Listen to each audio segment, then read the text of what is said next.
So good evening, everyone. I hope that everybody is here. All right, just okay. So once again, wishing you all a very wonderful good evening. I, Pooja, welcome you all on behalf of AIF State Webinar Series. Today, we are going to learn about revision strategies for exams. हमें पता है exams बहुत जल्दी आने वाले हैं, मार्च में है और बहुत सारे स्कूल, बहुत सारे टीचर्स इसकी पूरी तैयारी में जुड़े हुए हैं ताकि बच्चों के अच्छे अच्छे मार्क्स आ सके। तो here we are with our experts for our educators, जो कि आज हमें ये बताएंगे कि हम अपनी टेक्निक्स में, टीचिंग टेक्निक्स में क्या डिफरेंट स्ट्रैटेजीज यूज कर सकते हैं, जो कि अगर हम उन बेस से रिविजन्स करवाएं बच्चों को तो उनका लर्निंग आउटकम और भी ज्यादा अच्छा हो जाए और उसके रिजल्ट्स और भी अच्छे हो जाए। तो इससे पहले that I should proceed, I will just once again acquaint you all. हमारा स्टेट वेबिनार 80% हिंदी में और 20% इंग्लिश लैंग्वेज में होता है, which is the beauty of our state webinar. So I hope that all of you will be there with us till the end. We'll be starting up with Preeti ma'am. I'd like to introduce you all with our first guest, Preeti Rani ma'am. Preeti Rani ma'am chemistry PGT हैं और ये हमारे साथ जुड़े हुए हैं। She is AIF Global Master Trainer also. Ghaziabad से हैं Preeti ma'am. Thank you so much for being there with us. Next हमारे साथ हैं Meena ma'am. Meena ma'am she is lecturer mathematician, mathematics के लेक्चरर हैं वो। AIF ग्लोबल मास्टर ट्रेनर हैं, गूगल सर्टिफाइड ट्रेनर हैं और GEG दिल्ली के को लीडर हैं। Thank you so much Meena ma'am for being. Thank you ma'am. Then we have with us Veena Dhingra ma'am. Veena Dhingra ma'am maths faculty हैं, SMD ST Lakshmi girls senior secondary school Delhi से हैं हमारे साथ जुड़े हुए। She is also Google certified trainer and AIF resource person. Thank you so much Veena ma'am for joining us. So dear audience, आज हम थोड़ा सा रिविजन स्ट्रैटेजी में तड़का लगाने जा रहे हैं मैथ्स और साइंस का। So let's see मैथ्स और साइंस में ऐसी कौन सी टेक्निक्स हैं जिससे हम अपने बच्चों को बहुत अच्छी लर्निंग दे सकते हैं। So I'll be getting it over to you Preeti ma'am. Thank you so much Pooja ma'am. I hope my screen is visible to all of you. Yes ma'am, it is. Yes ma'am. Okay. All right, so नमस्कार, आप सभी का स्वागत है इस webinar पे, जिसमें मुझे उम्मीद है कि आप अपने साथ आज इस 1 घंटे के वेबिनार के बाद बहुत सारी अच्छी स्ट्रैटेजीज लेकर के अपने क्लासरूम पहुंचेंगे, जिससे आपके विद्यार्थियों को बहुत सारा फायदा होगा। कम टाइम में बहुत सारी चीजें वो रिवाइज कर पाएंगे और जब रिवीजन अच्छी होगी तो डेफिनेटली मार्क्स अच्छे होंगे। मैं फोकस करूंगी साइंस के रिवीजन स्ट्रैटेजी पे। बिफोर आई प्रोसीड फर्दर, मैं सबसे निवेदन करती हूँ कि आप जहाँ कहीं पे भी कुछ भी चीज आपको पूछनी हो बेझिझक पूछिए, और अगर कुछ नई चीज ऐड करनी हो तो उसके लिए भी हम ओपन हैं।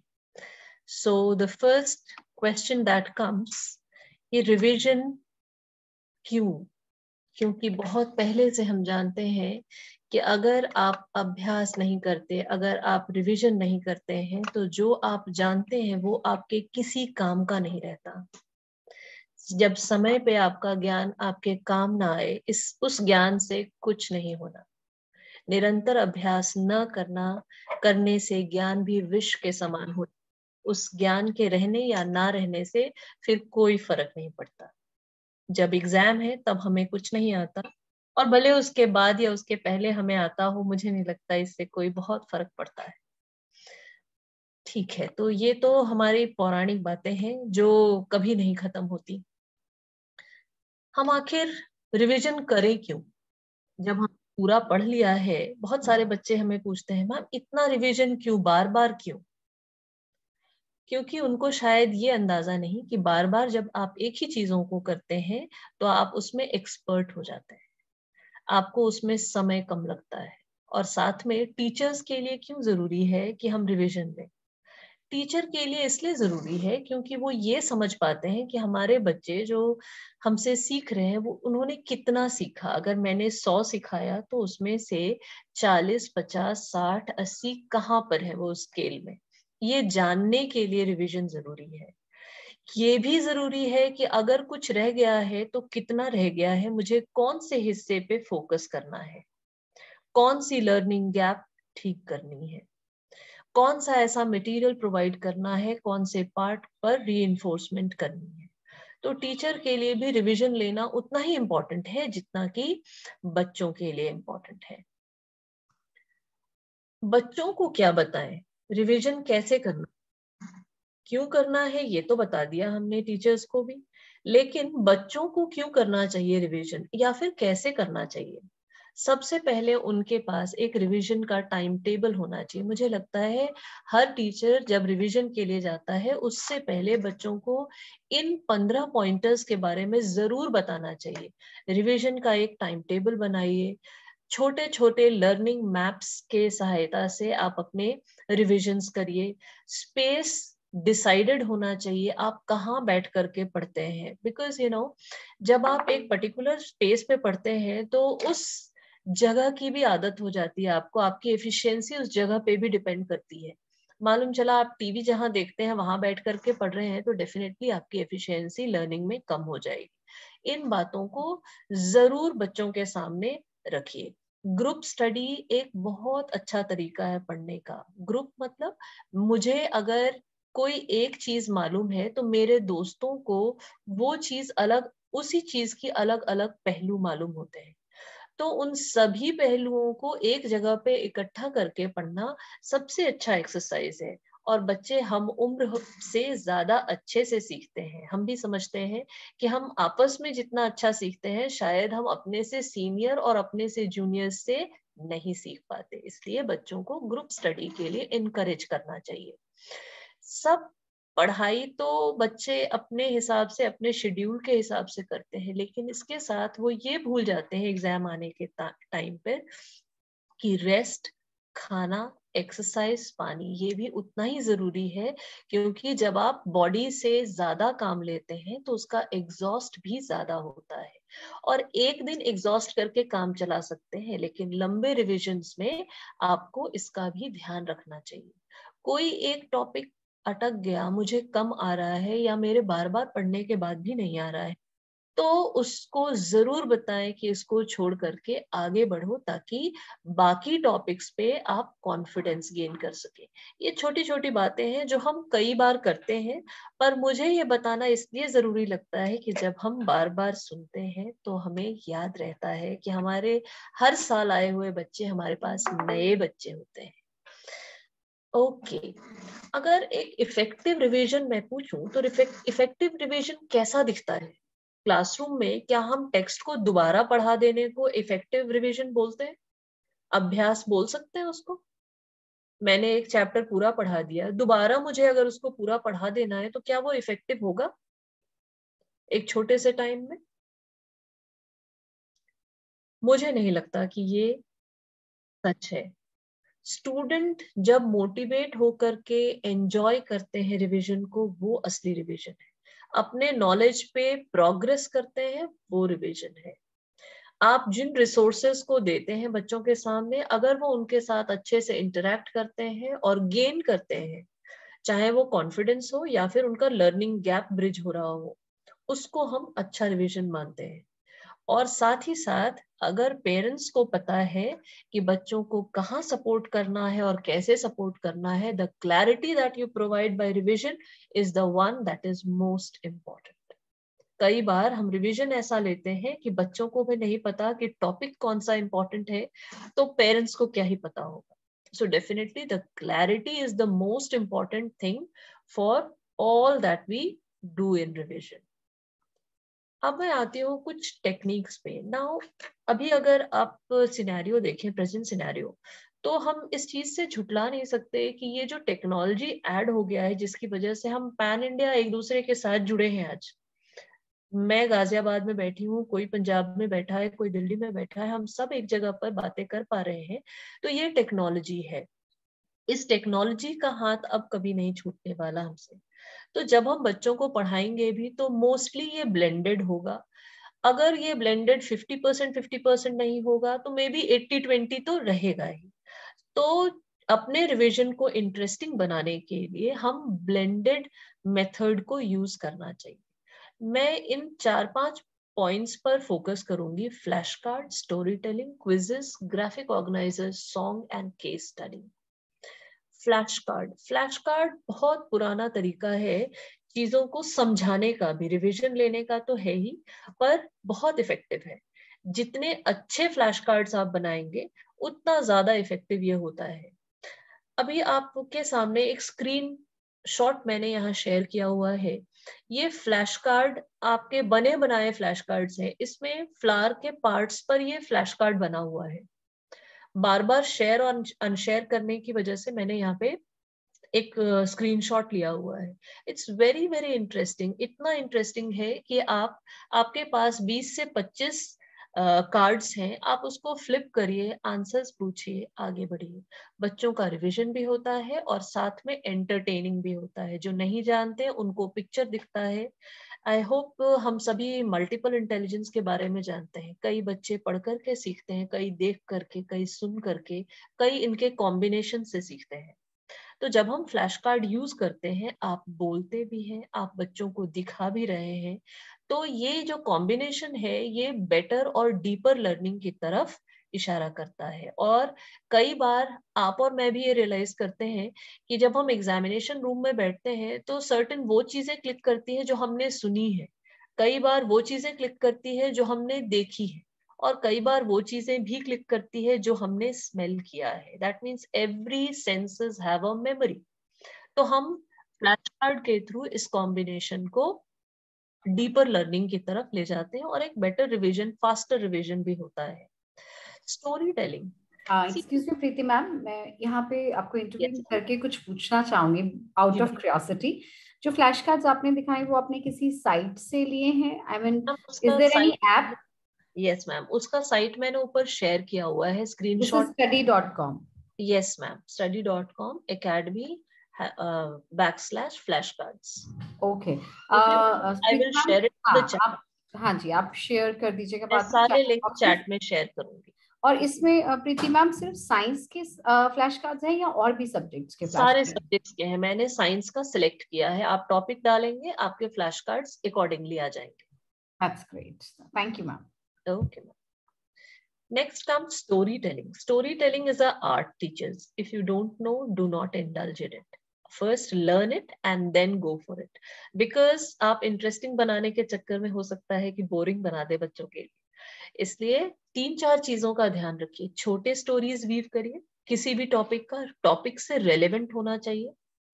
वॉइस मॉड्यूलेशन पर ध्यान दीजिए, जो आप कहाँ मुझे रुकना है, कहाँ बच्चों को सोचने के लिए टाइम देना है और कहाँ एग्रेसिवली मुझे आगे बढ़ना है, कहाँ मेरी वॉइस पिच हाई होनी चाहिए, कहाँ लो, इसका बहुत ध्यान देने की जरूरत है।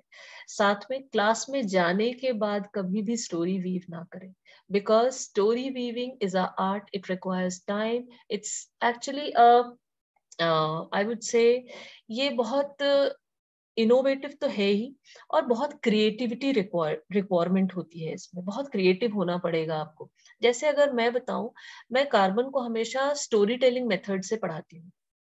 कारण मुझे अगर बॉन्डिंग बतानी है या मुझे बॉन्डिंग पूछनी है, first single covalent bond, double covalent bond या ट्रिपल कोवलेंट बॉन्ड, तो मैं बच्चों को ये कहती हूँ कि आप अपने आप को कार्बन की तरह इमेजिन करो और अब मुझे बताओ कि अगर आपके पास एक ही पार्टनर है जिसके पास एक इलेक्ट्रॉन है, तो आप उसके साथ कैसे बॉन्ड बनाओगे।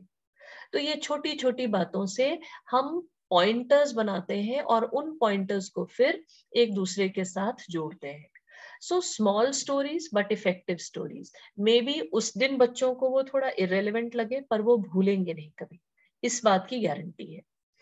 जब भी हम, ये तो रिवीजन की बात है, वैसे भी जब हम पढ़ाना शुरू करते हैं, अगर आप स्टोरी से शुरू करें बहुत अच्छा होता है ये। मैंने एक स्टोरी बताई थी जब मैं लाइट पढ़ा रही थी, प्रकाश, लाइट रेज। तो I started with Alice in Wonderland. तो Alice in Wonderland is I mean everybody knows about the story. So this way you can relate different topics with it. Coming to the next one, that is quizzes. Kahoot is a small format in which you can involve the whole class for the quiz.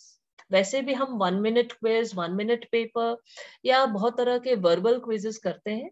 एक अगर आपके पास अच्छा display है तो भी आप Kahoot खेल सकते हो बच्चों के साथ.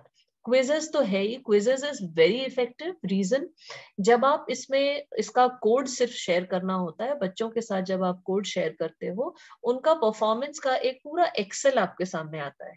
एंड अकॉर्डिंगली यू कैन जज कितने % बच्चों ने कौन कौन से क्वेश्चन सही करे, कौन से गलत किए. आप पैटर्न भी पढ़ सकते हो कि उसको स्पेसिफिकली कौन से कॉन्सेप्ट में प्रॉब्लम है.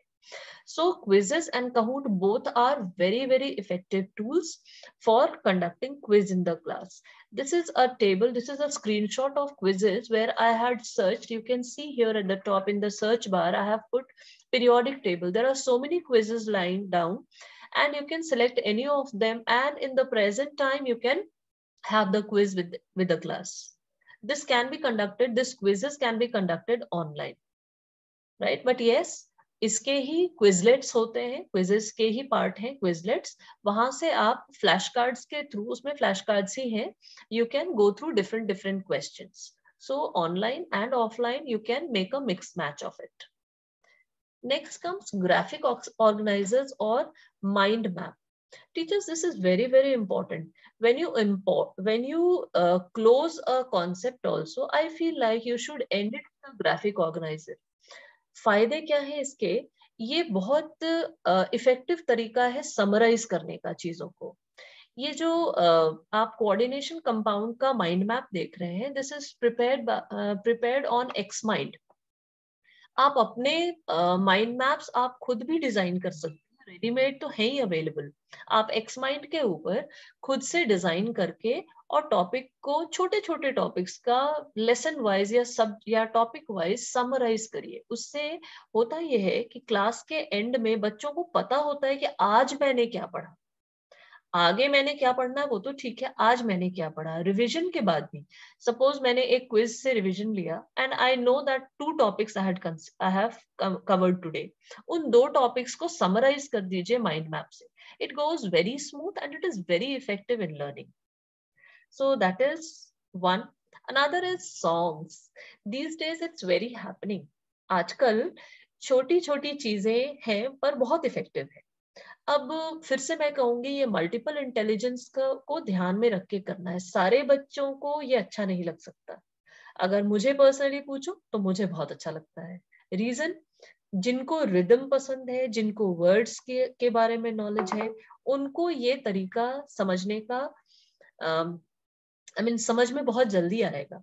यहाँ पे 2 गाने मैंने YouTube से ही उठाए हैं, छोटे, और ये बच्चों ने ही क्रिएट किया है, किसी और ने नहीं, जिसमें एक्टिविटी सीरीज और फोटोसिंथेसिस के बारे में है.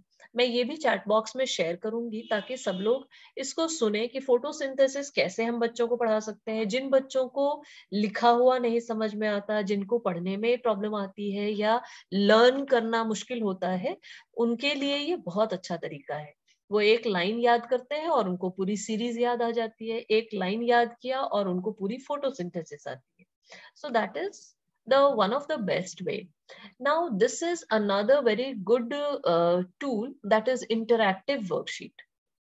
इंटरैक्टिव वर्कशीट में मैंने पार्ट्स ऑफ फ्लावर लिया है. अभी 2 मिनट के अंदर मैं आपके साथ शेयर करूंगी पार्ट्स ऑफ फ्लावर वाला टैब भी, जिसमें आप सामने बच्चों को देख सकते हैं कि वो उनको पार्ट्स पता भी है या नहीं पता है. इसमें बहुत सारे वर्कशीट्स हैं. ये इंटरैक्टिव वर्कशीट्स कहे जाते हैं बिकॉज आपको इसमें चेक करने की जरूरत नहीं है. जहां वो करेक्ट होगा वो टिक मार्क अपने आएगा, रेड, और अगर गलत है तो वो रेड से क्रॉस हो जाएगा. तो वहीं के वहीं बच्चा जान जाएगा कि मैंने गलती करी है या मेरा आंसर सही है.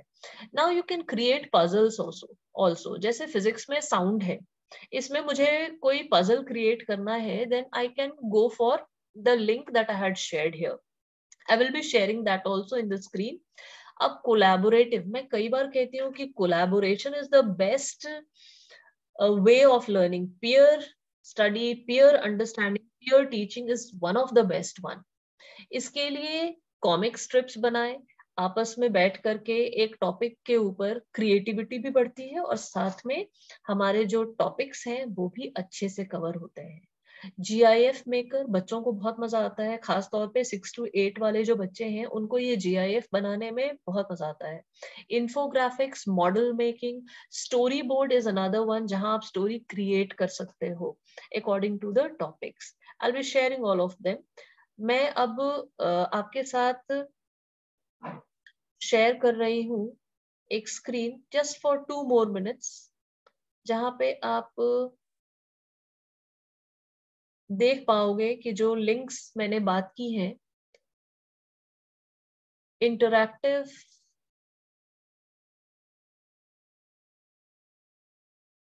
इंटरैक्टिव वर्कशीट के बारे में मैं बोल रही थी, मैं आपको वो दिखाना चाहती हूँ so that just a moment, here it is.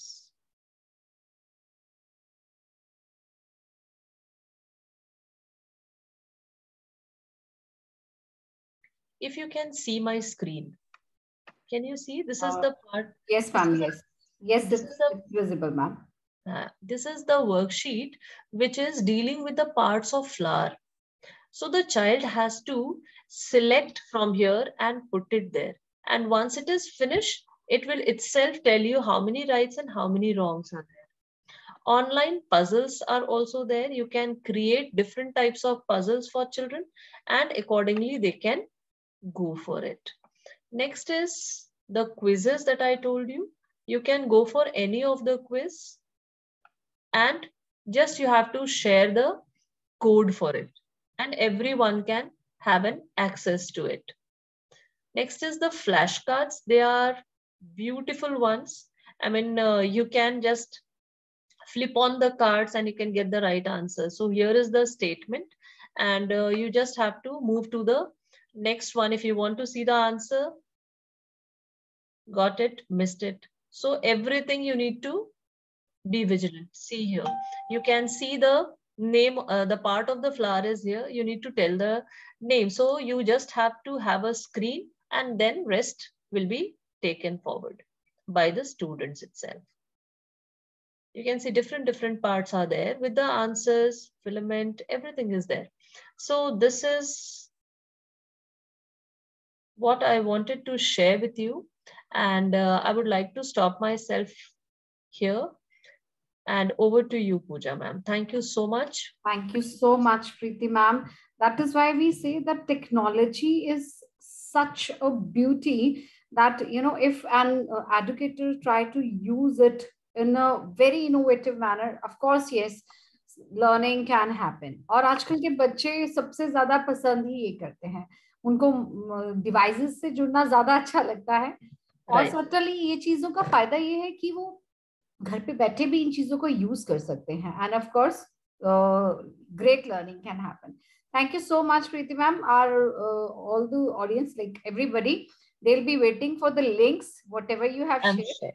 So I'll request you to share all those links in our WhatsApp group as well, so that others can also get benefit. Okay, sure, ma'am. Thank you so much. So dear audience, let's get proceeded next. Science से चलते हैं हम maths की ओर. I will request Meena ma'am to proceed further. Meena ma'am, over to you. Thank you, ma'am. Thank you. Welcome, everyone. Just share my screen first.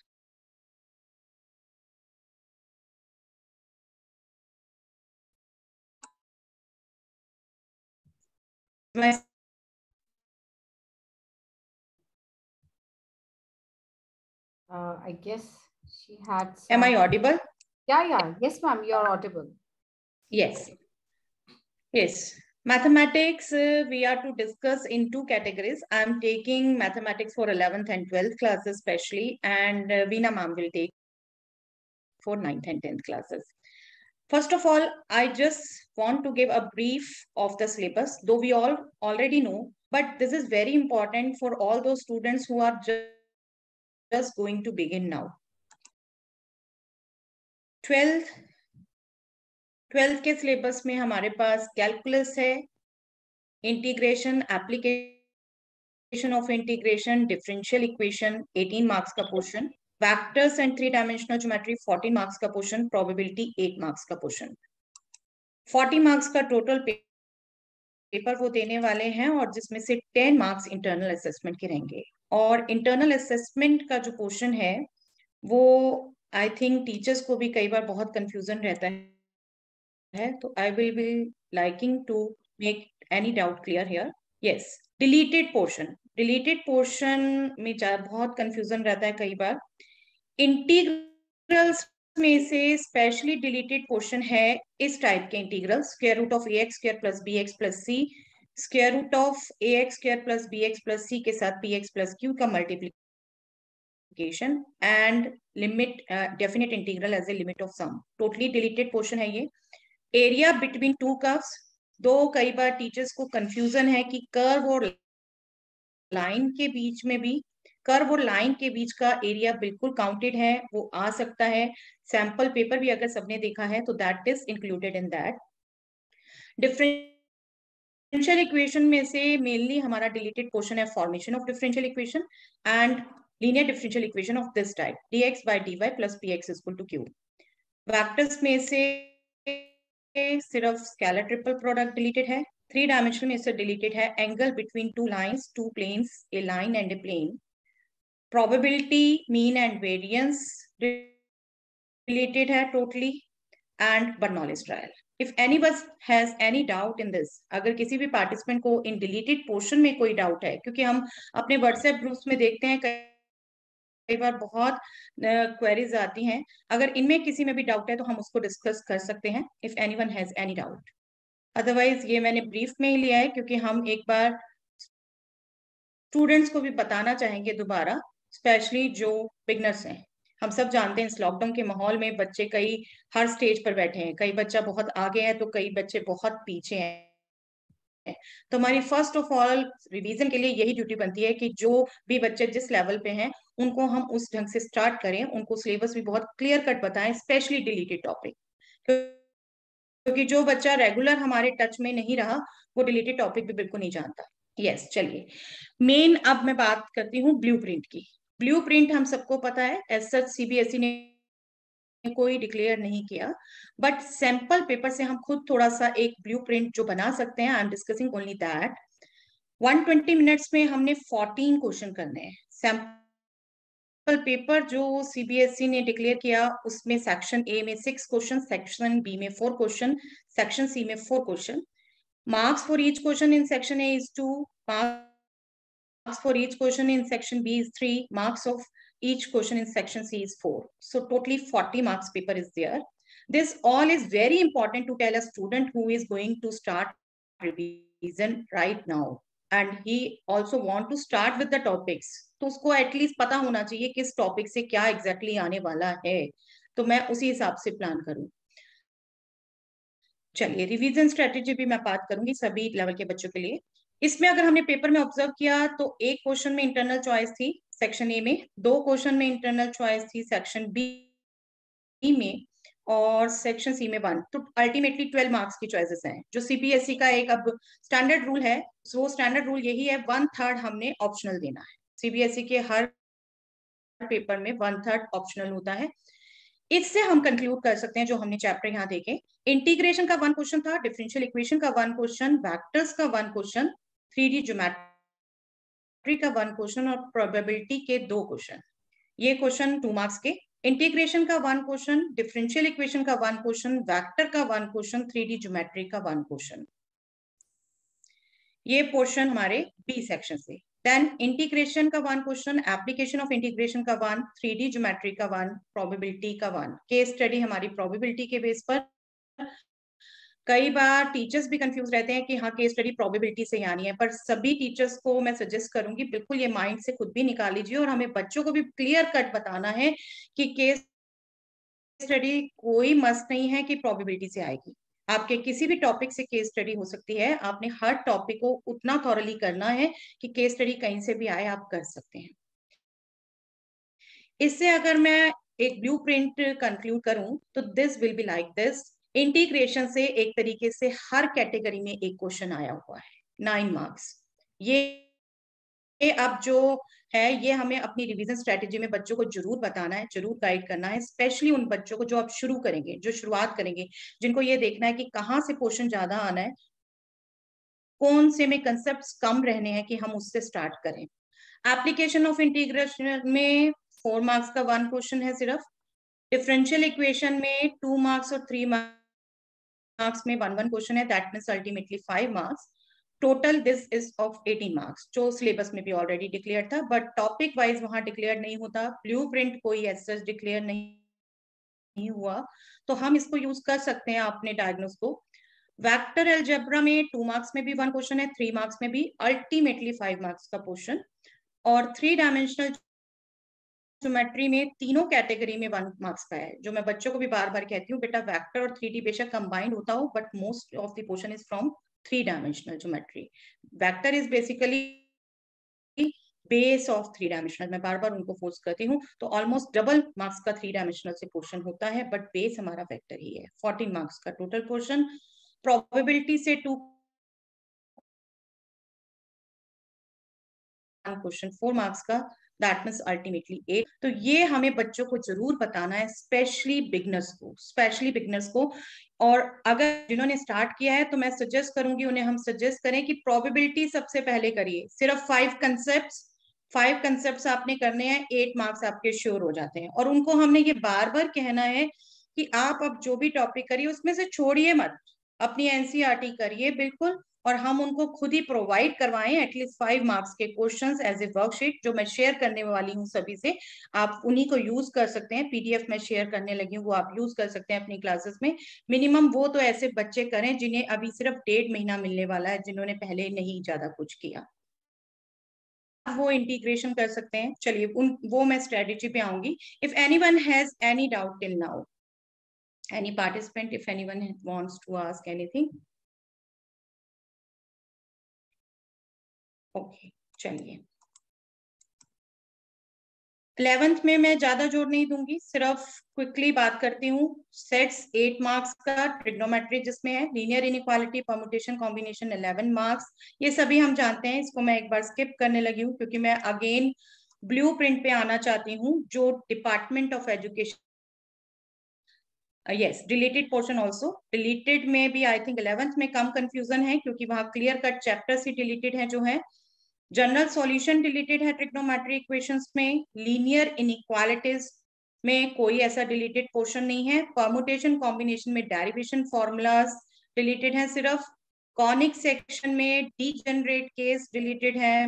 बहुत कम portion deleted है जो आने हैं उसमें। इंट्रोडक्शन 3D में भी नहीं है कुछ भी डिलीटेड, डेरिवेटिव्स में भी नहीं है डिलीटेड। यस, प्रोबेबिलिटी में axiomatic approach based question deleted है, सिंपल डायरेक्ट अपने थ्योरेटिकल अप्रोच से कर सकते हैं, इतना पोर्शन डिलीटेड है।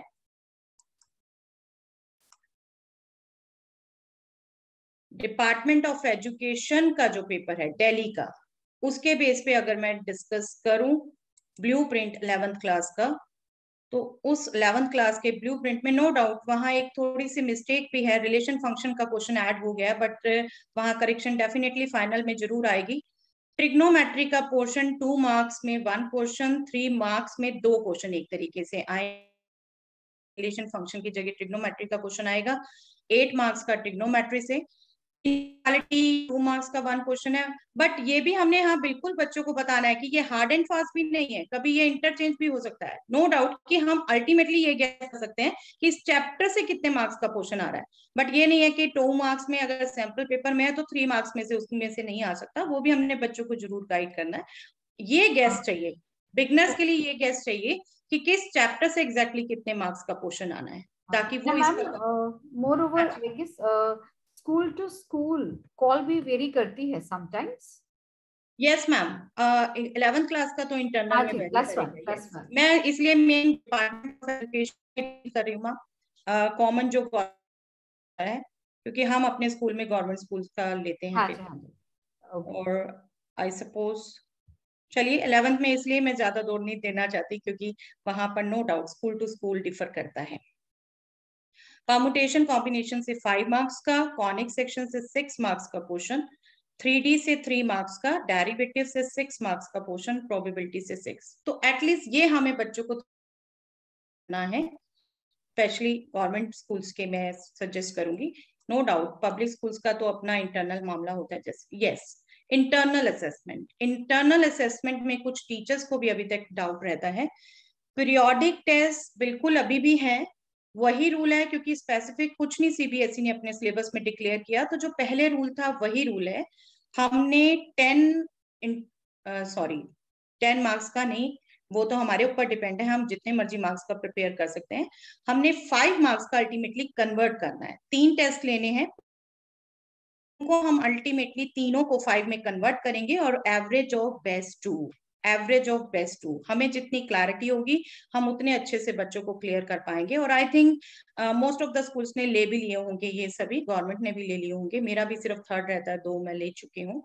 तो 3 पीरियोडिक टेस्ट लेने हैं हमने और उनमें से 2 बेस्ट का एवरेज लेना है। एक्टिविटीज हमने 4 करवाई हुई होंगी इस टर्म के लिए। एक्टिविटी फाइल रिकॉर्ड और असेसमेंट जो हमने लास्ट में एक लेना है, ये भी डाउट है कई टीचर्स को, खुद भी हमने एक असेसमेंट फाइनल एक्टिविटी टेस्ट लेना है। बिल्कुल फाइल और ये एक्टिविटी सब कुछ कंप्लीट 5 मार्क्स का है। और same is for 11, same is for 12। और क्लियर कट वहां सिलेबस में मेंशन भी है कि activities perform by the student and activity file is of 3 marks, activity test and viva voce is of 2 marks.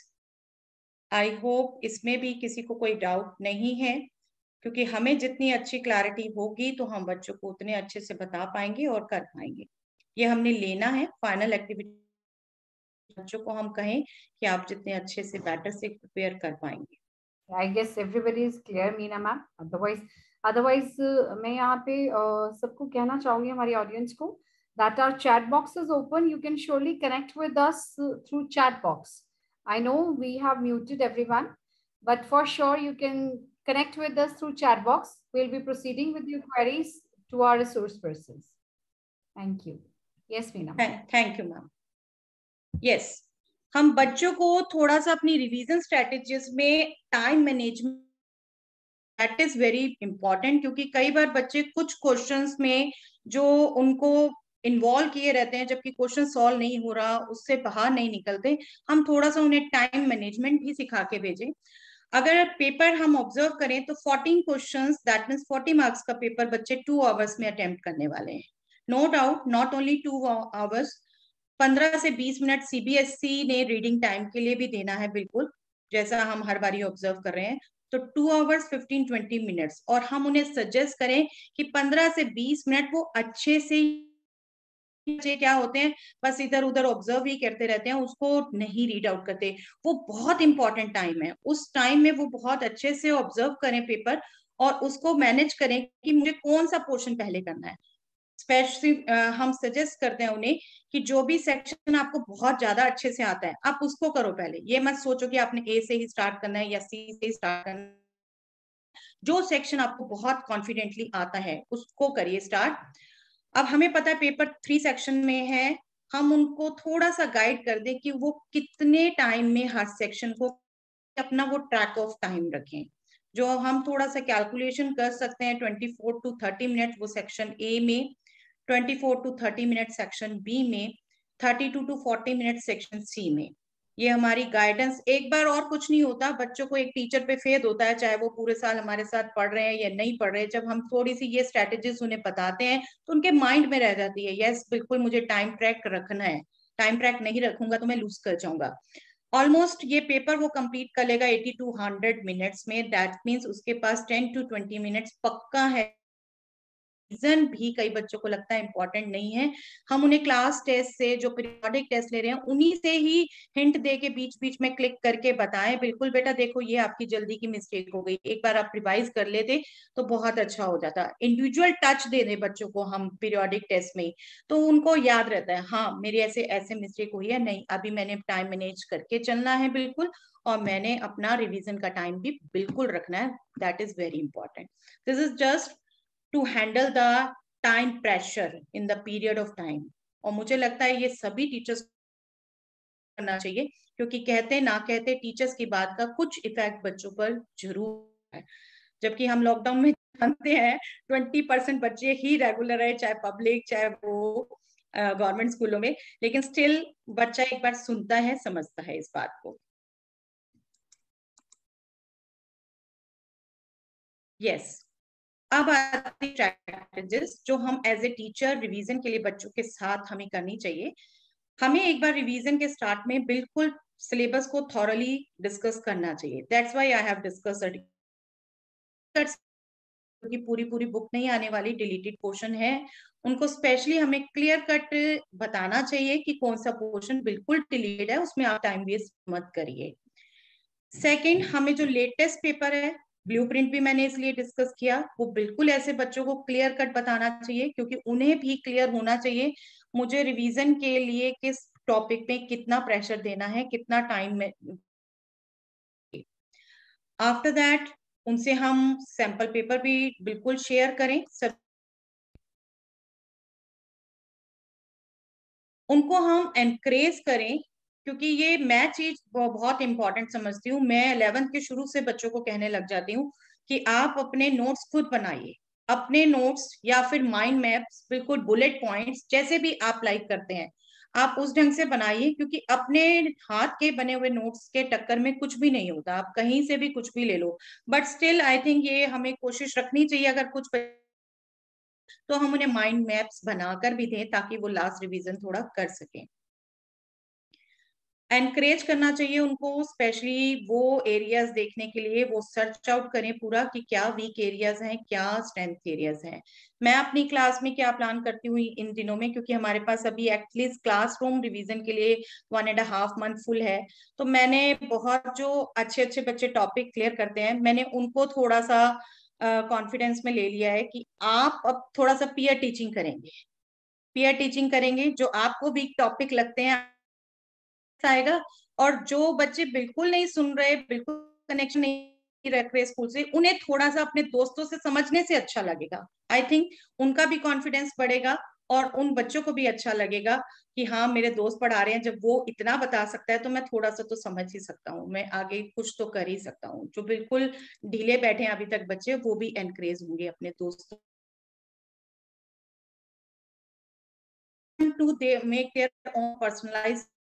That is very true. हमें पता है हमारी क्लास में वैरायटी ऑफ स्टूडेंट्स हैं, कोई बहुत आगे है, कोई बहुत पीछे लेवल है, उन्हीं को एनकरेज करना है। और स्पेशली 11th-12th जो अपना एक कैरियर भी माइंड में रख के चलते हैं, उनको हम बिल्कुल सजेस्ट करें, बेटा अपना एक टाइम टेबल बनाइए, किस सब्जेक्ट को कितना टाइम देना है डेली, और उस पर स्टिक भी रहिए। ये नहीं कि आज तो फॉलो हो गया फिर 2 दिन के लिए फिर गायब, उस पर स्टिक भी रहिए, हमें ये बिल्कुल सजेस्ट करना होगा।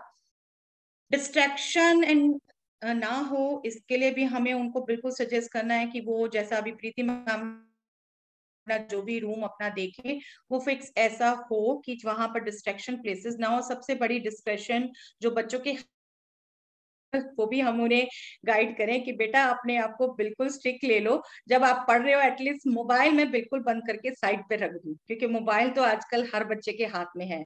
तो इतना बच्चा खुद भी समझेगा कि एटलीस्ट अगर चलो मैं 2 घंटे पढ़ रहा हूँ, तो उसको मैं उस टाइम तो जरूर साइड पे रखूं, कि हाँ आपसे ले नहीं रहे, बिल्कुल आप उसको खुद अपनी डिटर्मिनेशन से साइड पे रखो, डिस्ट्रैक्शंस नहीं होनी चाहिए। यस, ये भी हमें उन्हें गाइड करना है कि सभी सब्जेक्ट में बैलेंस रखें। सभी सब्जेक्ट्स में बैलेंस रखेंगे, फर्स्ट ऑफ ऑल तो पास ही उन्होंने सभी सब्जेक्ट से होना है। सेकंड, ये अब जब का भी तरीका है, वो कंटिन्यूअस जब एक सब्जेक्ट पढ़ते रहते हैं तो स्टैग्नेट हो जाते हैं, स्टैग्नेट हो जाते हैं तो उनके माइंड में फिर आगे कुछ नहीं होता। तो उनको ये खुद अपने डिसाइड करना है, मुझे हाफ आवर या 1 आवर एक सब्जेक्ट को अगर देना है, तो ये नहीं कि मैं 5 आवर्स एट ए स्ट्रेच एक ही सब्जेक्ट पढ़ रहा हूँ। वो हम थोड़ा सा उन्हें गाइड करें कि ये टेक्निकली साइंटिफिकली सुटेबल है उनके लिए, कि वो ब्रेक दे के भी पढ़ें और सब्जेक्ट चेंज करके पढ़ें। एक में ही स्टैग्नेट रहेंगे तो फिर नहीं, अभी नहीं ठीक, नो डाउट पेपर के टाइम तो पढ़ना ही है। उनको एनकरेज करें हम, एक सब्जेक्ट जो मैं अभी बात कह चुकी हूँ अपनी, डाउट्स वो जरूर बिल्कुल क्लियर रखें। जो अभी शुरू करने लगे हैं, वो उनके बहुत डाउट्स निकलेंगे और वो हेजिटेट भी करेंगे कि मैडम क्या कहेंगी, सर क्या कहेंगे। हम उनको रोज एनकरेज करते रहे, बेटा आपने कल ये टॉपिक पढ़ा होगा, बिल्कुल आप आप पूछिए। हम जब खुद भी, हम भी रिवीजन में अपने टॉपिक कुछ ना कुछ कराएंगे, नो डाउट। अभी सबकी प्लानिंग ये होती है, हम प्रीवियस ईयर क्वेश्चन डिस्कस करते हैं क्लास में, या कोई बच्चा ही डाउट लाता है, अपना कोई टॉपर बच्चा एग्जाम क्वेश्चन लाता है, तो हम कहते हैं चलो बेटा हम सारे करते हैं, ये बहुत अच्छा क्वेश्चन है। तो उनको हम बच्चों को कहें कि आप कर रहे हो तो अपने डाउट भी साथ साथ क्लियर रखो, ये माइंड में मत रखो बिल्कुल, फिर पढ़ने का कोई फायदा नहीं। Yes, these are strategies for regular learner. Regular learner definitely अपने नोट्स बना के रखते होंगे। मैं तो बच्चों को अपने सजेस्ट करती हूँ अपने नोट्स भी बनाइए, और माइंड मैप्स जैसे भी आप प्रेफर करते हो वैसे आप अपने बनाइए, वो उसको अच्छे से रिवाइज। अगर हमारी हर टाइप के बच्चे के लिए सेम रहेंगी तो हम फेलियर हैं। हमें रिवीजन स्ट्रेटेजी भी अपने हर अलग वैरायटी के बच्चे के लिए अलग रखनी पड़ेगी। अभी मैं बात करने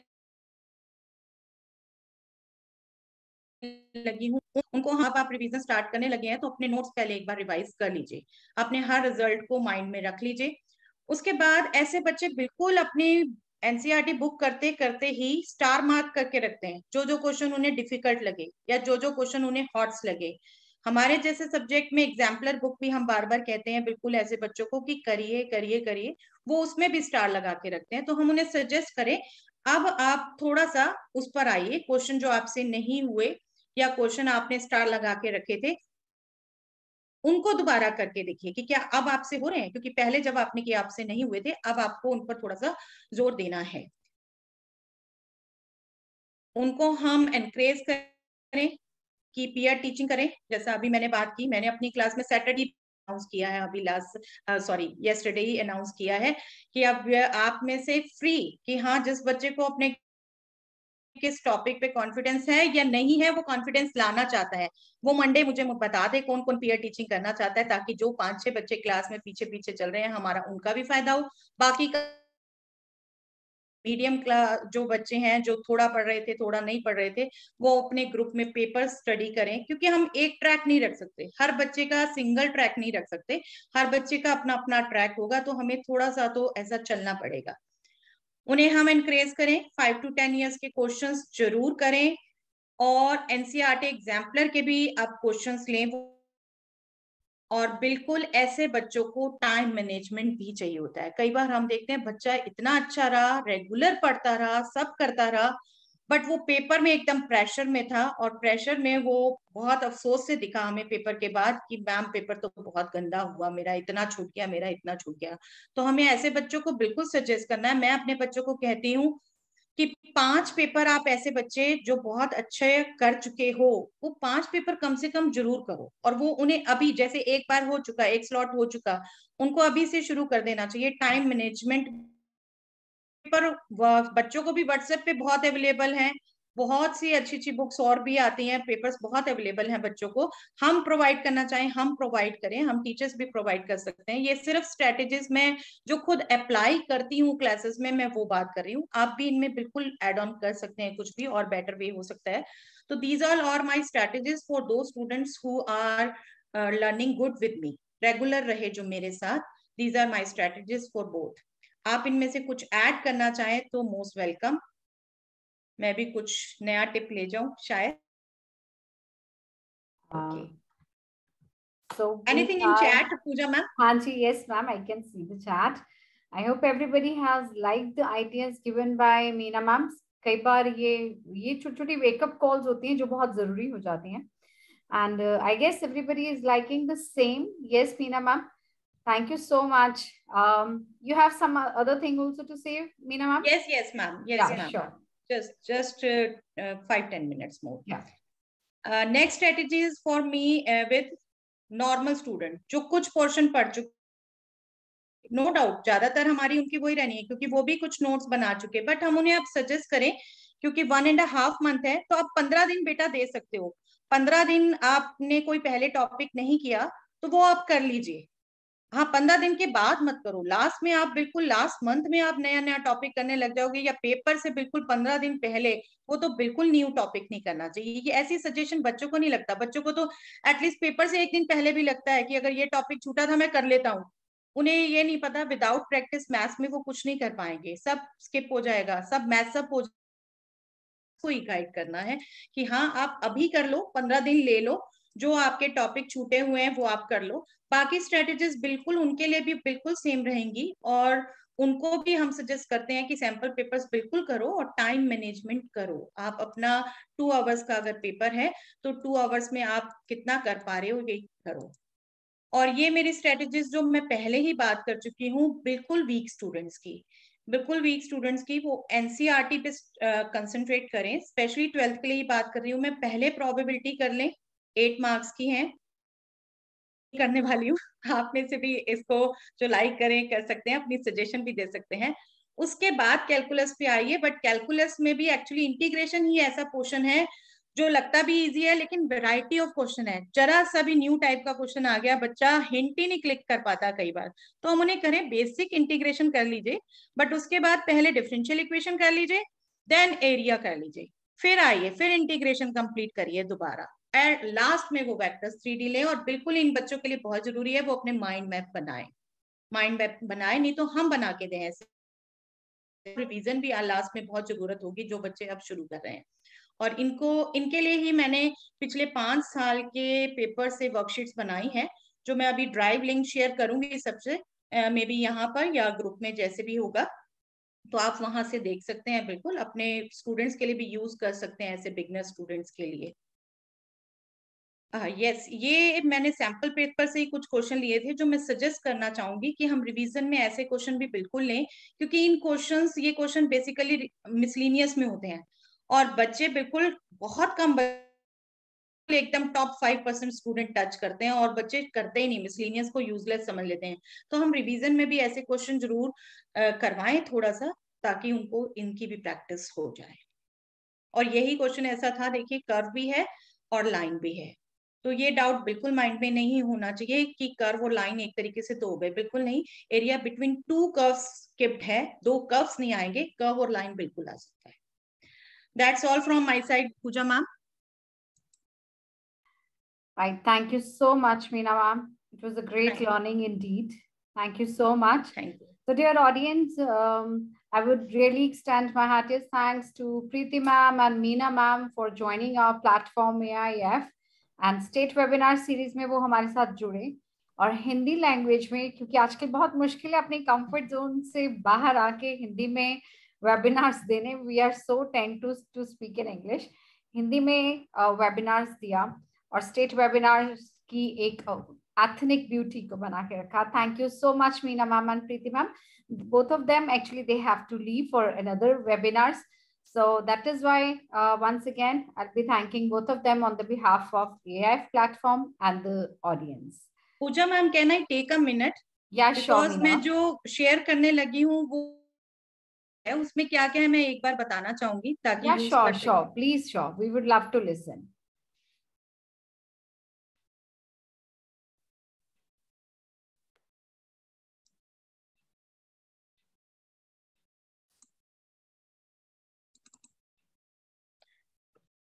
This is the document I am going to share. Okay. These are the resources.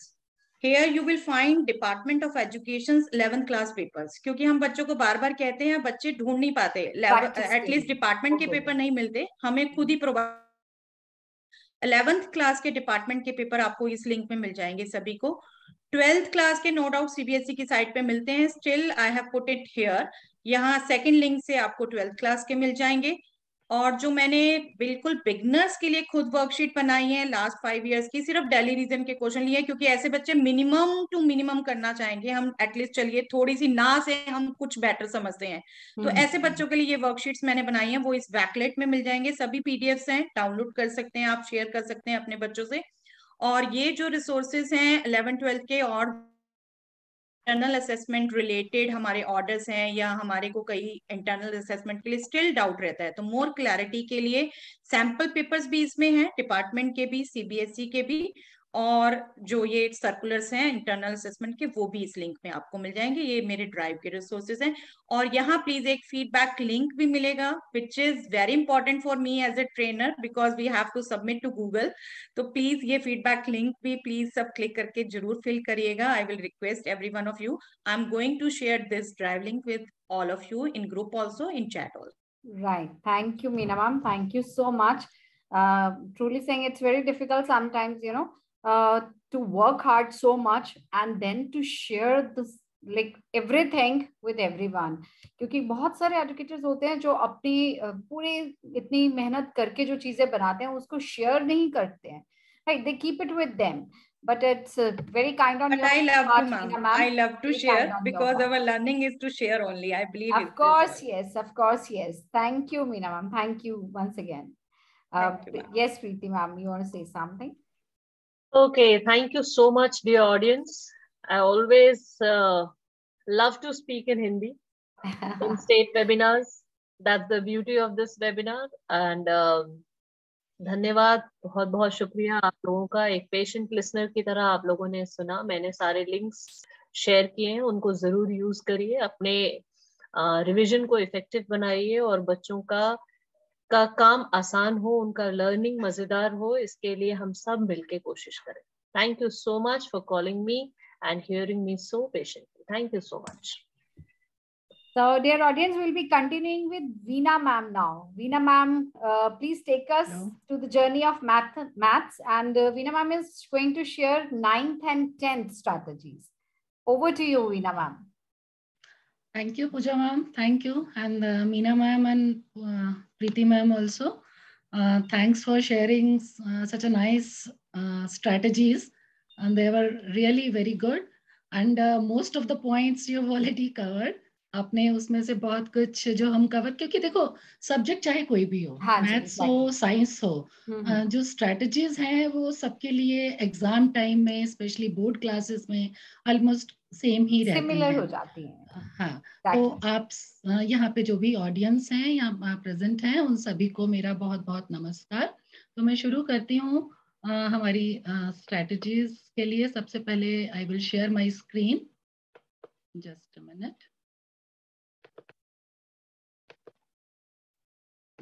Is my screen visible? Ma'am, yes, it is visible.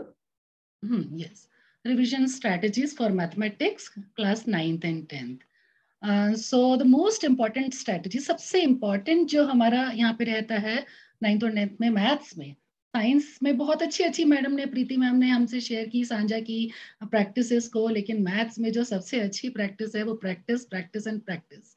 क्योंकि मैथ्स एक ऐसा विषय है कि जब तक बच्चा अपने हाथ से करके नहीं देखेगा प्रश्न को, जितना मर्जी हम उसे समझा लें, हम फार्मूलाज का लिस्ट हम टीचर्स बनाकर रखते हैं, हम उन्हें वो शेयर कर दें, उसका कोई फायदा नहीं. जैसे कि मीना बग्गा मैम ने भी कहा कि फार्मूलाज अगर बच्चा अपने हाथ से बनाता है, माइंड मैप अपने आप से, चाहे वो हमारे दिए हुए फार्मूलाज को ही कॉपी ही क्यों ना करे, जब वो अपनी हैंड राइटिंग में लिखता है फार्मूलाज, तो उसका जो इम्पैक्ट होता है, उसका असर होता है, वो लंबे समय तक रहता है.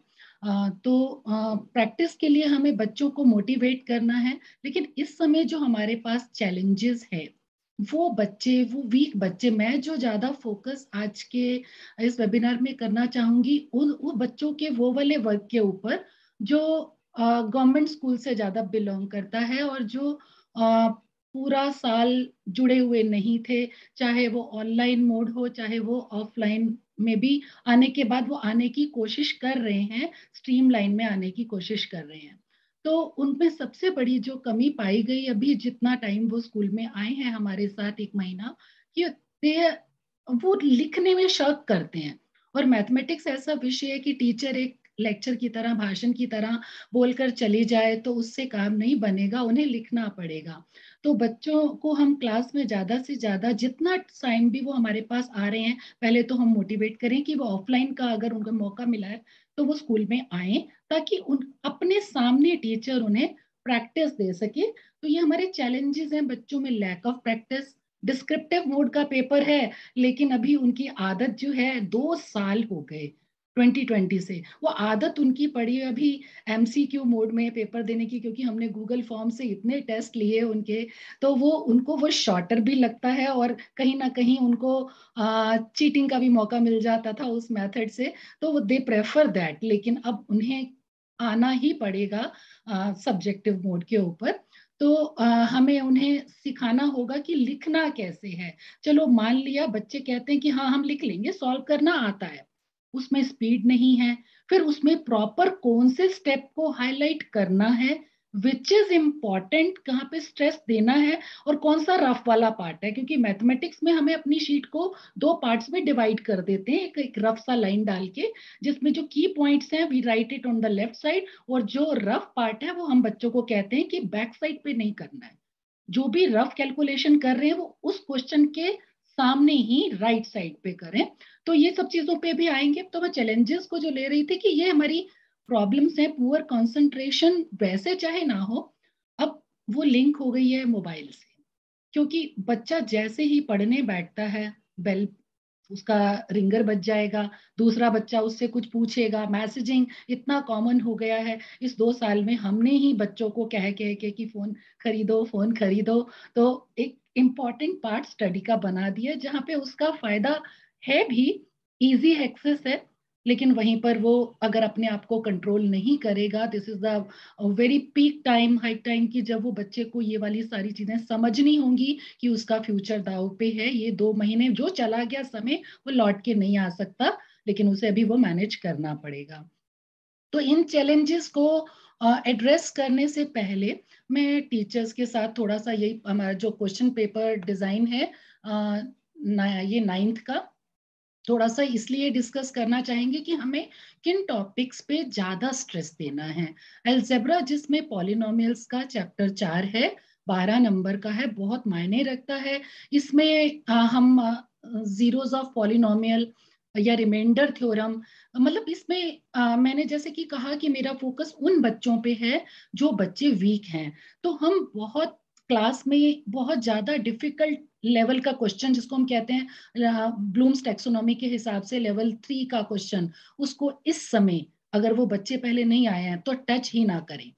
तो 12 में से हम पूरा तो नहीं कवर कर पाएंगे, लेकिन 8 नंबर का हम ये मान के चलते हैं कि वो लेवल 1 और लेवल 2 का क्वेश्चन होगा।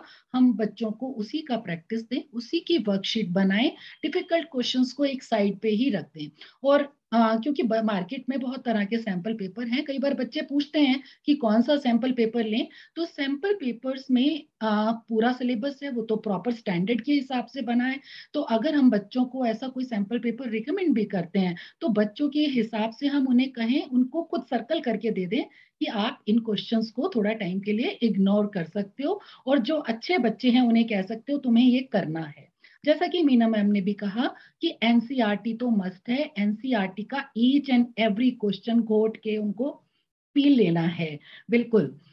तो प्रैक्टिस एनसीईआरटी में स्पेशली जो एग्जाम्पल्स हैं, बच्चे सोचते हैं अरे ये तो सॉल्व है, इसको थोड़ी करके देखने की जरूरत है, सॉल्व क्वेश्चन को भी थोड़ी सॉल्व करने की जरूरत है। जबकि पिछले कुछ सालों में, क्या पिछले 10 सालों में मैं कहूंगी, देखा गया है कि एग्जाम्पल्स का बहुत मोटा परसेंटेज एग्जाम में आता है। तो अगर हम एग्जाम बच्चों को कहें कि वो एग्जाम्पल को भी सॉल्व अपने हाथ से करके देखें, और जैसा बच्चों को एक्सेस है, मोबाइल के ऊपर कोई क्वेश्चन नहीं आ रहा, झट से मोबाइल का साइट खोला, देख लिया और उसमें सॉल्यूशन देख लिया। मैथ्स सिर्फ पढ़ने से, सॉल्यूशन को देखने से टेम्परेरीली आ जाएगा, लेकिन एग्जाम में वो बच्चा उसे सॉल्व नहीं कर पाएगा। तो मैं इसमें थोड़ा सा आगे वापस आती हूँ 9th के क्वेश्चन पेपर डिजाइन पे। तो ज्योमेट्री हमारा जो है मेजर पोर्शन कवर कर रहा है 15 नंबर का, लेकिन ये कोई एक टॉपिक नहीं है, इसमें 3 चैप्टर कवर हो रहे हैं। और ये ज्योमेट्री ऐसा टॉपिक है जो बच्चे डरते हैं, क्योंकि 3 टॉपिक इसमें है, क्वाड्रिलेटरल, सर्कल्स एंड कंस्ट्रक्शंस। डरते हैं, और सबसे बड़ी जो उनकी गलती होती है ना, उनका जो फिगर्स हैं उनके साथ में जो एडजॉइनिंग लिखा है, प्रूफ लिखा है, वो कई बार मैच नहीं करता। उसका कारण सिर्फ यही है कि घर में नोटबुक्स में या टीचर ने जो उनको नोट्स दिए हैं वो उस फिगर को याद करके आते हैं, रट के आते हैं। तो मान लो फिगर में ABC का यूज किया है और एग्जाम में वो PQR में प्रूफ लिख रहे हैं, तो कई बार वो मिसमैच हो जाता है। इसलिए हमें बच्चों को इस समय वो प्रैक्टिस देने की जरूरत है कि वो फिगर खुद से बनाएं, हमारे सामने बनाएं, ये बार बार स्ट्रेस देने की जरूरत है। तो ज्योमेट्री के भी मुश्किल क्वेश्चंस को हम थोड़ा अवॉइड कर सकते हैं। वैसे भी हमारा CBSE के सिलेबस के हिसाब से बहुत सारा ज्योमेट्री के जो प्रूफ्स हैं, थ्योरम्स हैं, उनके प्रूफ्स हटा दिए गए हैं। बहुत लिमिटेड थ्योरम्स हैं जो जिनके प्रूफ आ रहे हैं, और बहुत छोटी छोटी सी थ्योरम्स हैं, बहुत इंटरेस्टिंग भी हैं। तो टीचर्स सिर्फ एक दिन सारी थ्योरम्स का टेस्ट बच्चों को रिपीटेडली ले सकते हैं कि आज सिर्फ हम थ्योरम्स ही करेंगे, या आज हम सिर्फ कॉन्सेप्ट थ्योरम की सिर्फ स्टेटमेंट्स ही करेंगे। थ्योरम की स्टेटमेंट ऐसा नहीं है कि कोई फिल इन दी ब्लैंक्स पूछे जाएंगे, लेकिन अगर बच्चे के पास इट्स लाइक आप मार्केट में गए और आपके पास खुले पैसे जैसे रेडी होते हैं तो आप इजीली उसको स्पेंड कर सकते हैं। अगर वो बैंक में है तो मुश्किल है। तो बच्चों के पास थ्योरम्स की जो स्टेटमेंट्स हैं एकदम रेडी उनके माइंड में अगर होंगी, then only they will be able to solve geometry question. तो यहाँ पे वो कंस्ट्रक्शंस बहुत इजी वाली कंस्ट्रक्शंस हैं। कंस्ट्रक्शन में भी एक सम ऑफ पेरीमीटर ऑफ ट्राइंगल वाला वो हटा दिया गया है। सिर्फ 2 या 3 टाइप की ही कंस्ट्रक्शंस हमारे कोर्स में रह गई हैं, उनकी हम बच्चों को प्रैक्टिस दे सकते हैं। कंस्ट्रक्शन में ध्यान देने वाली स्पेशली चीज है मेजरमेंट्स का सही होना। और बच्चों को हम क्योंकि ये बहुत स्कोरिंग रहता है कंस्ट्रक्शन वाला पार्ट, चाहे वो अब ये टोटल मिला के 15 मार्क्स हैं, वो कैसे डिवाइड करेंगे। पेपर सेटर्स कई बार 5-7 किसी में 6 मार्क्स कर दिया तो किसी में 4 कर दिया, लेकिन एक कंस्ट्रक्शन का श्योर शॉर्ट 4 नंबर का क्वेश्चन वी आर एक्सपेक्टिंग कि आएगा ही, और वो बच्चे उसमें स्कोर कर सकते हैं अगर उन्हें, क्योंकि सिर्फ 3 तरह की कंस्ट्रक्शन है, विद स्लाइट चेंज मेजरमेंट को चेंज किया जाएगा, बाकी तो प्रोसेस तो वही है, स्टेप्स ऑफ कंस्ट्रक्शन वही रहते हैं। तो हम बच्चों को वो अपने सामने प्रैक्टिस करवा सकते हैं, बार बार वो स्कोर कर लेंगे।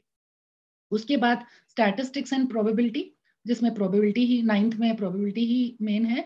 और प्रोबेबिलिटी जो है एक डाटा की फॉर्म में, अगर हम रियल लाइफ प्रॉब्लम्स पे आकर के कि बच्चों से खुद ही उसी क्लास में एक डाटा कलेक्ट करके और उसी का प्रोबेबिलिटी निकालें, तो वो बच्चों को जब एक बार कॉन्सेप्ट क्लियर हो जाएगा तो उनको क्वेश्चन मुश्किल नहीं लगेगा, वो डाटा को एनालाइज करना सीख सकेंगे। मैं 9th के ऊपर अब थोड़ा बहुत ज्यादा स्ट्रेस नहीं दूंगी, क्योंकि 9th में पब्लिक स्कूल्स में भी अपना ही पेपर डिजाइन करते हैं, तो जिस लेवल का उन्होंने पढ़ाया है उसी हिसाब से वो पेपर भी बना लेते हैं, तो वो लेवल उसी हिसाब से मैनेज हो जाता है। लेकिन 10th ऐसा है जो ऑल ओवर इंडिया सीबीएसई अगर हम फॉलो कर रहे हैं तो एक स्टैंडर्ड को हम फॉलो करते हैं। तो let us come to 10th class. 10th class में अलजेब्रा, जिसमें 2 चैप्टर्स हैं हमारे, क्वाड्रेटिक इक्वेशन एंड एपी, जो कि 10 नंबर का एक मेजर पोर्शन, जिसको कहेंगे 25% of our 40 marks paper cover कर रहा है। ज्योमेट्री में हमारे पास 2 चैप्टर्स सर्कल्स और कंस्ट्रक्शंस हैं। अगेन सर्कल एक छोटा सा टॉपिक है, मैं ये कहूंगी कि बल्कि 10th की ज्योमेट्री 9th की ज्योमेट्री से कंपैरेटिवली इजियर है। तो लेकिन अगर बच्चे को 9th के कॉन्सेप्ट्स ज्योमेट्री के क्लियर होंगे तो उनको 10th में प्रॉब्लम नहीं आएगी। And then we come to trigonometry, application of trigonometry. बच्चे 10th में पहली बार पढ़ते हैं, उसका हाफ पार्ट वो फर्स्ट टर्म में कवर कर चुके हैं, तो उस पार्ट में हमें थोड़ा सा उनको ये कवर करना है कि जो चीज वो पहले पढ़ चुके हैं उसको छोड़ नहीं सकते। उसमें स्पेशली हमारी ट्रिग्नोमेट्रिक रेशियोज, जिसमें 30 डिग्री 45 डिग्री और 60 डिग्री के कोण, जो एंगल्स जिसके ऊपर फोकस किया गया है कि उसी से रिलेटेड क्वेश्चन ही आएंगे, तो वो वाली वैल्यूज हमें बच्चों को अच्छे से याद करवा देनी है ट्रिग्नोमेट्रिक रेशियोज की, स्पेशली किसकी, साइन कॉस और टेंजेंट। इनकी 30 डिग्री 45 डिग्री और 60 डिग्री की वैल्यूज हमें बच्चों के टिप्स के ऊपर होनी चाहिए, यहाँ कहीं मिस्टेक ना हो। मेंसुरेशन में सरफेस एरिया वॉल्यूम आ जाता है, यहाँ पे हम अभी और डिस्कस करेंगे डिटेल में। स्टैटिस्टिक्स में मीन मोड मीडियन, इनके हमारे मीडियन का फॉर्मूला या मीन के 2 फार्मूलाज हैं, direct method and assume mean method, और एक इनका तीनों का रिलेशन है मीन मोड मीडियन का, उसके ऊपर भी हम एक्सपेक्ट करते हैं, कई बार पास्ट में क्वेश्चन आ चुका है उन तीनों के रिलेशन पे, तो वो बच्चों को वो वाला फार्मूला जरूर करवा दिया जाए। अब अगर हम देखें इसमें डिलीटेड, हम जो चीज ये टीचर्स को बताने की जरूरत नहीं है, लेकिन बच्चों को बार बार बताने की जरूरत है। अगेन जब बच्चे बुक से प्रैक्टिस करने लगते हैं, जबकि कहा जाता है कि बच्चों को हम क्वेश्चन वाइज ये ना कहें कि ये क्वेश्चन कटा हुआ है, क्योंकि हर क्वेश्चन को करने के तरीके अलग अलग होते हैं। हमारे जो सिलेबस से लिखा हुआ आया है वो पर्टिकुलर क्वेश्चन के हिसाब से लिखा हुआ पीछे से नहीं आया कि ये क्वेश्चन कटा हुआ है, पीछे से जो हमें इंस्ट्रक्शन है वही कि ये टॉपिक कटा हुआ है, ये मेथड कटा हुआ है, ये टॉपिक डिलीटेड है। तो हम अगर उस क्वेश्चन का पर्टिकुलर कोई दूसरा तरीका है तो हम वो बच्चों को बताएं कि ये क्वेश्चन अगर आ जाता है तो आपको इस मेथड से आप कर सकते हो, और अगर वो डिलीटेड वाले मेथड से भी कर लें तो कोई बुराई नहीं है, उनके मार्क्स नहीं कटने चाहिए, एज पर, क्योंकि मेथड की बच्चों को चॉइस होती है। और जैसा कि अरिथमेटिक प्रोग्रेशन में मैंने ये मेंशन किया है कि हमारा 5.3 के क्वेश्चन 15 to 20, यहाँ पे क्वेश्चन स्पेसिफाई इसलिए किया है क्योंकि ये है application of statement, word problem है, तो वर्ड प्रॉब्लम पूरी तरह कटी हुई है, तो इसलिए हम ये कह सकते हैं कि ये वाले क्वेश्चंस कटे हुए हैं। अदरवाइज ये क्वेश्चन बेस्ड हैं सम ऑफ एपी, समांतर श्रेणी के योग पर आधारित क्वेश्चन है। तो जो सिंपल क्वेश्चन है जिसमें डायरेक्ट फार्मूला एप्लीकेशन है, सिंपल वैल्यू का सब्स्टिट्यूशन करना है, तो हम इस चैप्टर के अंदर 3 ही फार्मूलाज इंपॉर्टेंट हैं। एक nth टर्म निकालना, लास्ट टर्म निकालना और सम ऑफ एपी। तो हम ये 3 फार्मूलाज बच्चों को अच्छे से याद करवा सकते हैं। और बाकी एप्लीकेशन ऑफ ट्रिग्नोमेट्री में कोई डिलीशन नहीं है, सर्कल में भी नहीं है। और कंस्ट्रक्शन में हम जैसा कि बताया कि बहुत लिमिटेड कंस्ट्रक्शन, सिर्फ 2 टाइप की कंस्ट्रक्शन हमारे कोर्स में है। हम उनको अच्छे तरह से अगर करा देंगे तो कंस्ट्रक्शन बच्चे एंजॉय करते हैं, बशर्ते कि वो बिल्कुल प्रॉपर मेजरमेंट के साथ करें। और जो भी उसमें एंगल इन्वॉल्व है वो एंगल के लिए डी का प्रयोग ना करें, कंपास के यूज से ही वो एंगल बनाएं, तो ही मार्क्स मिलते हैं, नहीं तो मार्क्स डिडक्ट हो सकते हैं। और नीटनेस मैटर करती है। और कंस्ट्रक्शन में जब स्टेप्स ऑफ कंस्ट्रक्शन की बात आती है, अगर कहा गया है कि right the steps of construction, तभी लिखें, अन्यथा टाइम जो है खराब ना करें, क्योंकि अगर कहा नहीं गया तो उसके कोई मार्क्स भी नहीं है, वेटेज भी नहीं है। और सरफेस एरिया एंड वॉल्यूम में फ्रस्टम ऑफ कोन पूरी तरह से कटा हुआ है, इसलिए हम ये कह सकते हैं कि ये वाली एक्सरसाइज कटी हुई है। स्टैटिस्टिक्स में स्टेप डेविएशन मेथड कटा हुआ है, यानी एक्सरसाइज 14.4। तो ये 10th का। अब हम चैप्टर वाइज थोड़ा सा डिटेल में आए, हमें फोकस किसके ऊपर करना है। ये जो पॉइंट्स मैंने इसमें 3rd 4th कॉलम में लेने की कोशिश की है कि हम वीक बच्चों को कौन सी चीज पे स्ट्रेस देके हम ये टॉपिक्स करवाएं।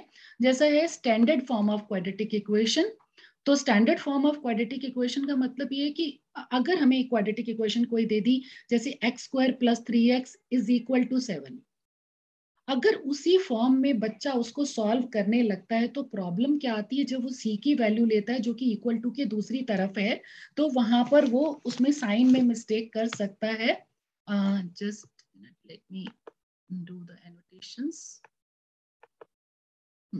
फॉर एग्जाम्पल, अगर हम यहाँ पे कोई 3x² + 5x = 7 लिया, और ये अगर हमने क्वाड्रेटिक इक्वेशन इसी फॉर्म में रहने दी, इसको मानक रूप में या स्टैंडर्ड फॉर्म में हमने कन्वर्ट नहीं किया, तो बच्चे के बहुत ज्यादा चांस हैं कि जब हम फार्मूला लेते हैं उसका डिस्क्रिमिनेंट का फार्मूला, तो b² - 4ac में c का वैल्यू लेते समय वो वहां पे साइन का मिस्टेक करेगा। इसलिए बच्चे को आदत डालें कि जब भी क्वाड्रेटिक इक्वेशन दी हो, अगर स्टैंडर्ड फॉर्म में नहीं है, तो हम सभी वैल्यूज को उसको एक साइड पे, लेफ्ट साइड पे लाकर उसे स्टैंडर्ड फॉर्म में यानी मानक रूप में ले आए, तो बच्चे को a b c आइडेंटिफाई करना आसान रहेगा। फिर हमें रूट्स ऑफ क्वाड्रेटिक इक्वेशन की नेचर ऑफ रूट्स के ऊपर एक 2 नंबर का क्वेश्चन एक्सपेक्टेड रहता है कि सिर्फ ए बी सी, बहुत सिंपल सा फार्मूले के अंदर जस्ट सब्स्टिट्यूशन करना है हमें डी के फार्मूले पे ओनली। तो अब बच्चे जो ये डी के फार्मूला, डिस्क्रिमिनेंट का फार्मूला जिसे विविधकर भी कहते हैं हिंदी में, उसमें जो बच्चा अक्सर गलती करता है वो कई बार √ के साथ, हमें √ यहाँ पर डिस्क्रिमिनेंट लेते समय √ नहीं लगाना, हमें सिर्फ इसका साइन चेक करना है, पॉजिटिव या नेगेटिव। इस बात पे टीचर्स को तो मालूम है, लेकिन हम जो पेपर चेकिंग इतने समय से किया, तो उसमें पता चलता है कि बच्चे गलती कहाँ करते हैं। तो हमें ये रूट्स ऑफ क्वाड्रेटिक इक्वेशन का एक क्वेश्चन बहुत इंपॉर्टेंट, उसकी हमें प्रैक्टिस देनी है बच्चों को। Relationship between discriminant and nature of roots, जैसा कि मैंने अभी बताया, तो ये 3 सिचुएशंस बच्चों को कि कब ये 0 से बड़ा है या छोटा है या = 0 है, तो रूट्स कैसे होंगे। और 2 मार्क्स का एक क्वेश्चन तो पक्का ही है, दूसरा हमारा इंटरनल चॉइस में, यानी कि 4 मार्क्स हमारे इस चैप्टर में से हम मान सकते हैं। उसके बाद अरिथमेटिक प्रोग्रेशन पे आते हैं, एपी जिसे हम कहते हैं समांतर श्रेणी। समांतर श्रेणी में अगर बच्चे गलती करते हैं, तो identification of these symbols A D और एन, फर्स्ट टर्म क्या है और हमारा कॉमन डिफरेंस क्या है, या nth टर्म। गलती कहाँ होती है, nth टर्म में और n टर्म्स में। तो क्वेश्चन ये दो अलग अलग टाइप के क्वेश्चन हैं, nth टर्म पूछी गई है या n टर्म्स के बारे में बात हो रही है। तो यहाँ पर हमें बच्चों को फार्मूले पे मैं फोकस उन जगहों पे करती हूँ कि जहाँ बच्चे अक्सर गलती करते हैं, हमें वहां पकड़ना है, और पकड़ तभी पाएंगे जब हम अपने सामने उनको क्लास में मैक्सिमम प्रैक्टिस देकर उसको चेक भी करेंगे। ये नहीं है कि हमने उनको वर्कशीट्स दे दी, उनको हमने असाइनमेंट बना के दे दी कि इनको कर लो, बच्चे कर लेते हैं, करने के बाद कहते हैं हाँ जी हमने कर लिया, काम कर लिया, हम भी सेटिस्फाइड हो जाते हैं, ओके कर लिया। वो गलत किया है या सही किया है उसको लिखा कैसे है। अगर आपने 10 वर्कशीट दी है, 10 चेक करने का टाइम नहीं है, तो कम से कम 5 वर्कशीट बच्चों की जरूर चेक करें टीचर्स, तभी पता चल पाएगा इंडिविजुअली कि बच्चा कहाँ गलती कर रहा है लिखने के तरीके में। So now I move on to next slide, next chapter. Just a minute.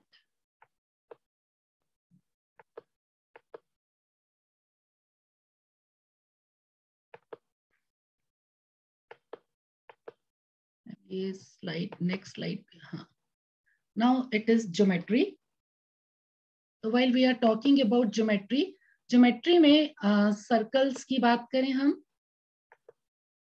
तो सर्कल्स जो चैप्टर है उसमें हमें tangents from external point to a circle, अब ये थ्योरम भी है हमारे कोर्स में, इसका प्रूफ भी है, वो तो बहुत अच्छे से याद करवा ही देनी है, लेकिन ये की पॉइंट्स जितनी भी थ्योरम है, चाहे उसका प्रूफ कोर्स में इस बार है या नहीं है, उनकी स्टेटमेंट्स हमें बच्चों को बहुत अच्छे से एक्सप्लेन करनी है, सिर्फ रटने के लिए नहीं कहना है। अगर एक बार बच्चा थ्योरम, हमें चाहे ठीक है हम बच्चों को कह सकते हैं कि आपको ये प्रूफ नहीं आएगा, लेकिन अगर हम शॉर्ट में उसका प्रूफ बताएं तो वो बच्चा कभी भी थ्योरम भूलेगा नहीं। तो वो थ्योरम्स होनी बहुत जरूरी है, तभी वो बच्चा ज्योमेट्री के क्वेश्चंस कर पाएगा, क्योंकि पता नहीं किस क्वेश्चन में कब कौन सी थ्योरम यूज हो जाए। और बच्चों को ये भी आदत डालने के लिए हमें स्ट्रेस देना है कि कोई भी थ्योरम जहां यूज करते हैं ब्रैकेट में रीजन, ज्योमेट्री में रीजनिंग के मार्क्स होते हैं, ये नहीं कि आपने लिख दिया इसके बाद ये आ गया, लेकिन क्यों आ गया, कैसे आ गया, दैट रीजनिंग इज इंपॉर्टेंट। वो लिखने के स्टेप्स की हमें उनको प्रैक्टिस देनी है, क्योंकि मैथ्स में each and every step has some value. ये नहीं कि बच्चा सोच रहा है मैं इस क्वेश्चन को कैसे करूं, कुछ पॉइंट्स उसके माइंड में है, लेकिन वो एंड पॉइंट तक एनालिस्ट, जब वो क्वेश्चन को पढ़ रहा है, रीड कर रहा है, तब तक वो एंड पॉइंट तक नहीं पहुंच पा रहा, तो वो क्वेश्चन शुरू ही नहीं करता। वो कई बार कहता है कि ये तो मुझे आ नहीं रहा, और वो छोड़ देता है।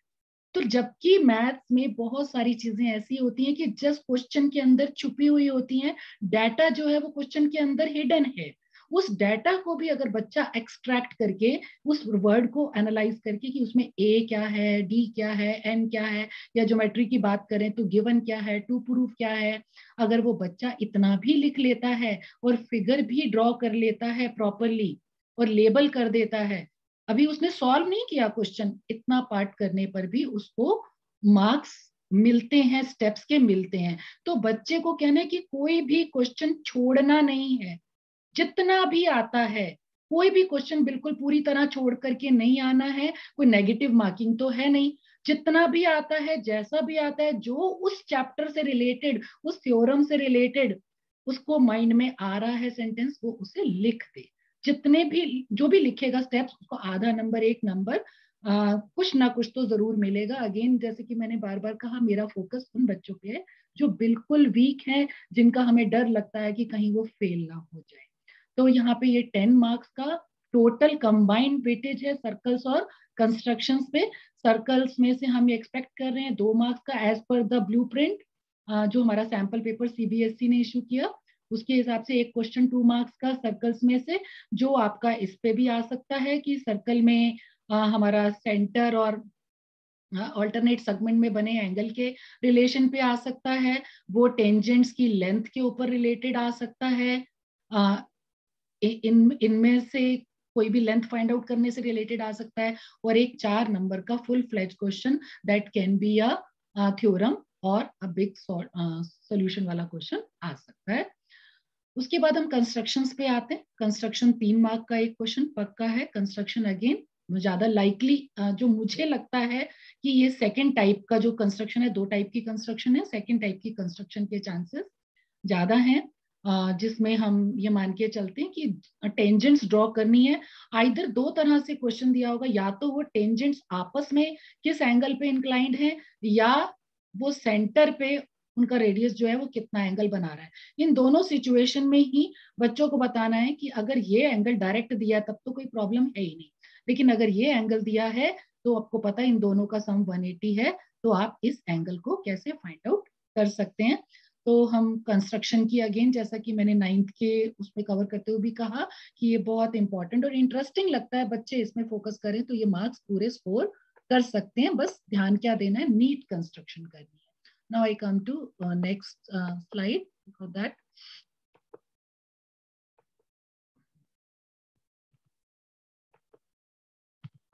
Veena ma'am, we have one question in the chat box. Savita ma'am wanted to ask, what about the construction of tangents when center is unknown given in NCERT exercises? When center is unknown. Yes. Construction of tangents. What about the construction of tangents when center is unknown? when center is unknown, तो हमें, जैसा मैंने अभी diagram बना के बताया भी है, कि अगर हमें दे रखा है टेंजेंट्स इंक्लाइंड है किसी एंगल पे, और वो हमें एंगल ये दे रखा है कि ये टेंजेंट्स का इसके बीच में एंगल, सर्कल हमें दे नहीं रखा, तो अगर हमें ये एंगल पता है तो हमें पता है अपोजिट एंगल जो सेंटर पे बनेगा that is 180 degree, it is 60, तो हमें पता है सेंटर पे एंगल 120 का बनेगा। तो उसके लिए हमें सर्कल अगर हम ड्रॉ करते हैं, कोई भी सर्कल ऑफ एनी साइज और रेडियस हमें सेंटर ही नहीं दिया, तो यहाँ पर हमारे पास एक हम रेडियस बना लेते हैं। अब ये 60 है तो हम 120 का एंगल कंपास से हम बना सकते हैं, और यहाँ पर हमारा दूसरा रेडियस, इसके ऊपर हम 90 का एंगल बनाएंगे, इस पे 90 का एंगल बनाएंगे, और ये हमारी टेंजेंट्स ऑटोमेटिकली 60 पे इंक्लाइंड हो जाएंगे। तो हम लेवल 3 का क्वेश्चन यहाँ एक्सपेक्ट नहीं कर रहे हैं, लेवल 2 तक का क्वेश्चन हम ये मान के चलते हैं एटलीस्ट बेसिक में, बेसिक क्योंकि 2 लेवल हैं, basic maths and standard maths, दोनों में क्वेश्चंस अगर हम कंपेयर करें जो सीबीएसई ने क्वेश्चन पेपर दिए हैं, दोनों में अगर यहाँ पे एक किसी चैप्टर में से 2 नंबर का क्वेश्चन बेसिक में आया है तो स्टैंडर्ड में भी 2 ही नंबर का उसी चैप्टर में से क्वेश्चन आया है, बस थोड़ा सा लेवल का फर्क है कि अगर लेवल 2 का बेसिक में है तो लेवल 3 का स्टैंडर्ड में है, वो भी कुछ क्वेश्चंस में, not all. I hope your query is solved. Yes, ma'am. Yes. I hope the question is being sorted out. We may surely proceed, Veena ma'am.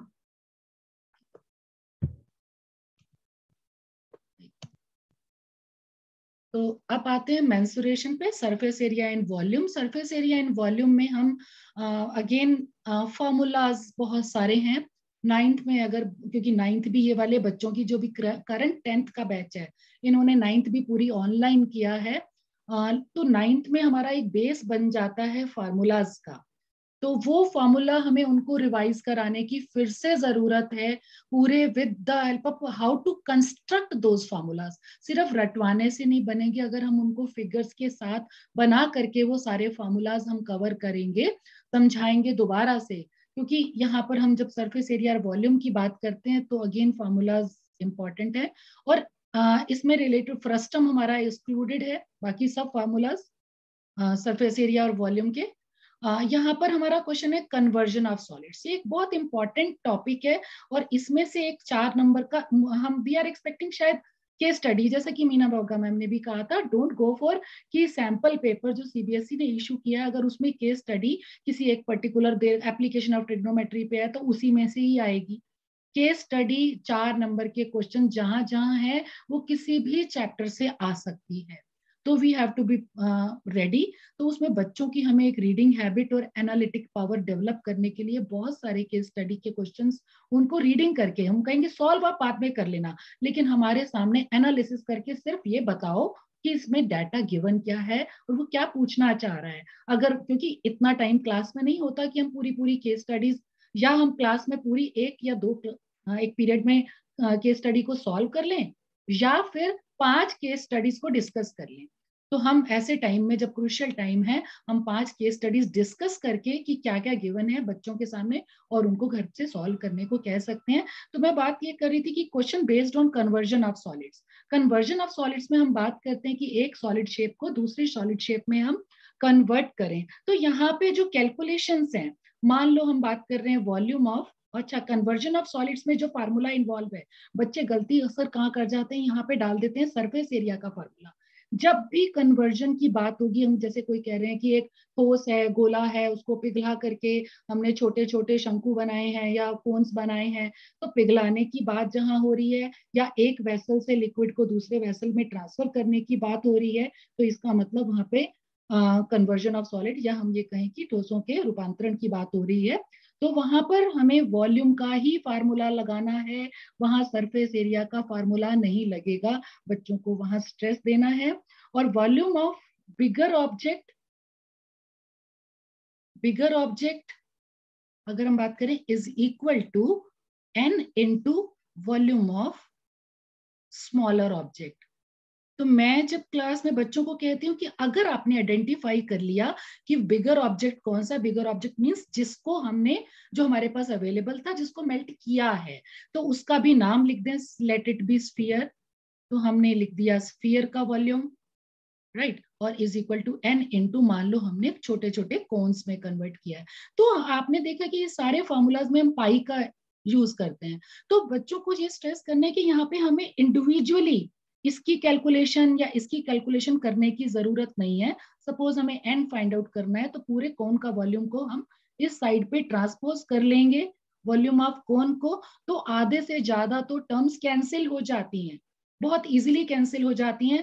उनको सेपरेटली, सपोज दिस इज ना, हमारे पास है वॉल्यूम ऑफ जैसे 4/3 पाई और r cube, r suppose 2 है, तो 2/2 ये हमारा बड़े वाले ठोस का आयतन है। और यहाँ पर हमारा n, हमें छोटे वाले कितने बनेंगे अगर ये बताना है, तो 1/3 पाई r, यहाँ पर सपोज 1 है, और h, पाई r स्क्वायर h होता है, h सपोज 2 है। तो जब आप इस पूरी चीज को इस तरफ लेकर आएंगे तो बहुत सारी टर्म्स हमारी कैंसिल हो जाती हैं। तो हमें जरूरी नहीं है कि पहले हम इसको मल्टीप्लाई करके एक सिंगल टर्म बना दें, इस वाले को भी एक सिंगल बना दें, वो हमारा डबल एफर्ट हो जाएगा। तो कैलकुलेशन में गलती भी होने के चांस हैं और टाइम भी लगेगा। तो बच्चों को ये आदत की, देखो पाई की जरूरी नहीं है कि इन कन्वर्जन वाले क्वेश्चंस में हमें ये वैल्यू पुट करनी जरूरी होती है, पता है तुम्हें बहुत अच्छी बात है, लेकिन मोस्ट ऑफ द क्वेश्चंस ये पाई कैंसिल हो जाता है। तो हमें ये वाली हैबिट डालनी है। और जो हम ये वॉल्यूम वाले क्वेश्चन करते हैं, जो इसमें बच्चे गलती करते हैं यूनिट्स में, सरफेस एरिया जैसे है, सरफेस एरिया में कहीं फ्लोर है, वहां टाइल्स लगानी है, तो हमें फ्लोर एरिया जहां टाइल्स लगानी है वो दे रखा है मीटर स्क्वायर में, और टाइल का एरिया दे रखा है सेंटीमीटर में।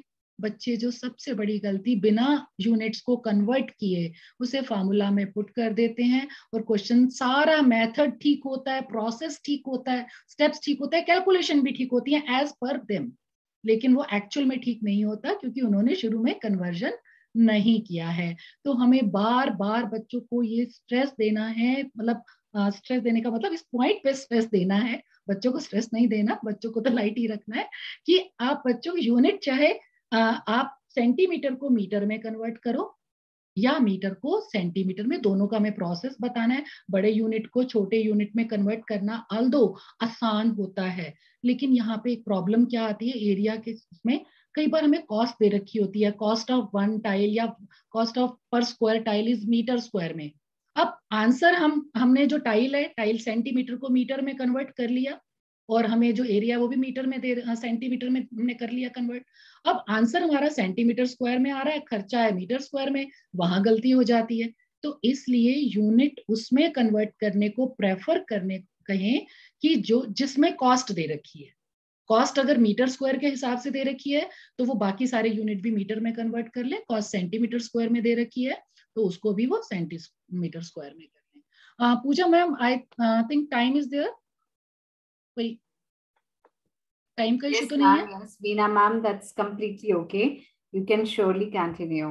It's okay. Learning has no time limit, ma'am.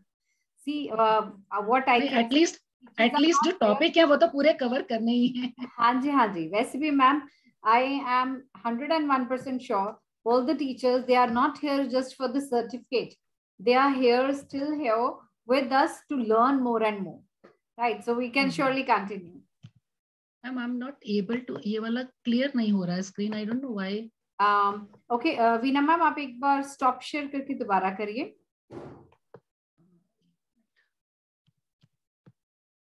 Okay, I'll try.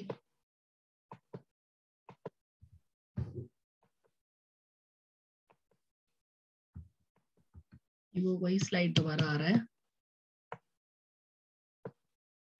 पहले तो आप escape करिए वीना मैम, escape करिए, stop share करके escape करिए अपनी PPT को. ओके. escape करके दोबारा से आप स्लाइड शो चलाइए. Okay.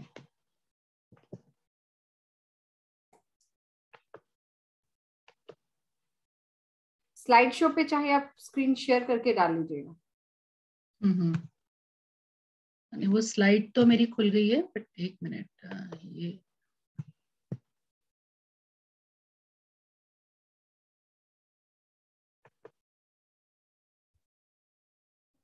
Is it doing?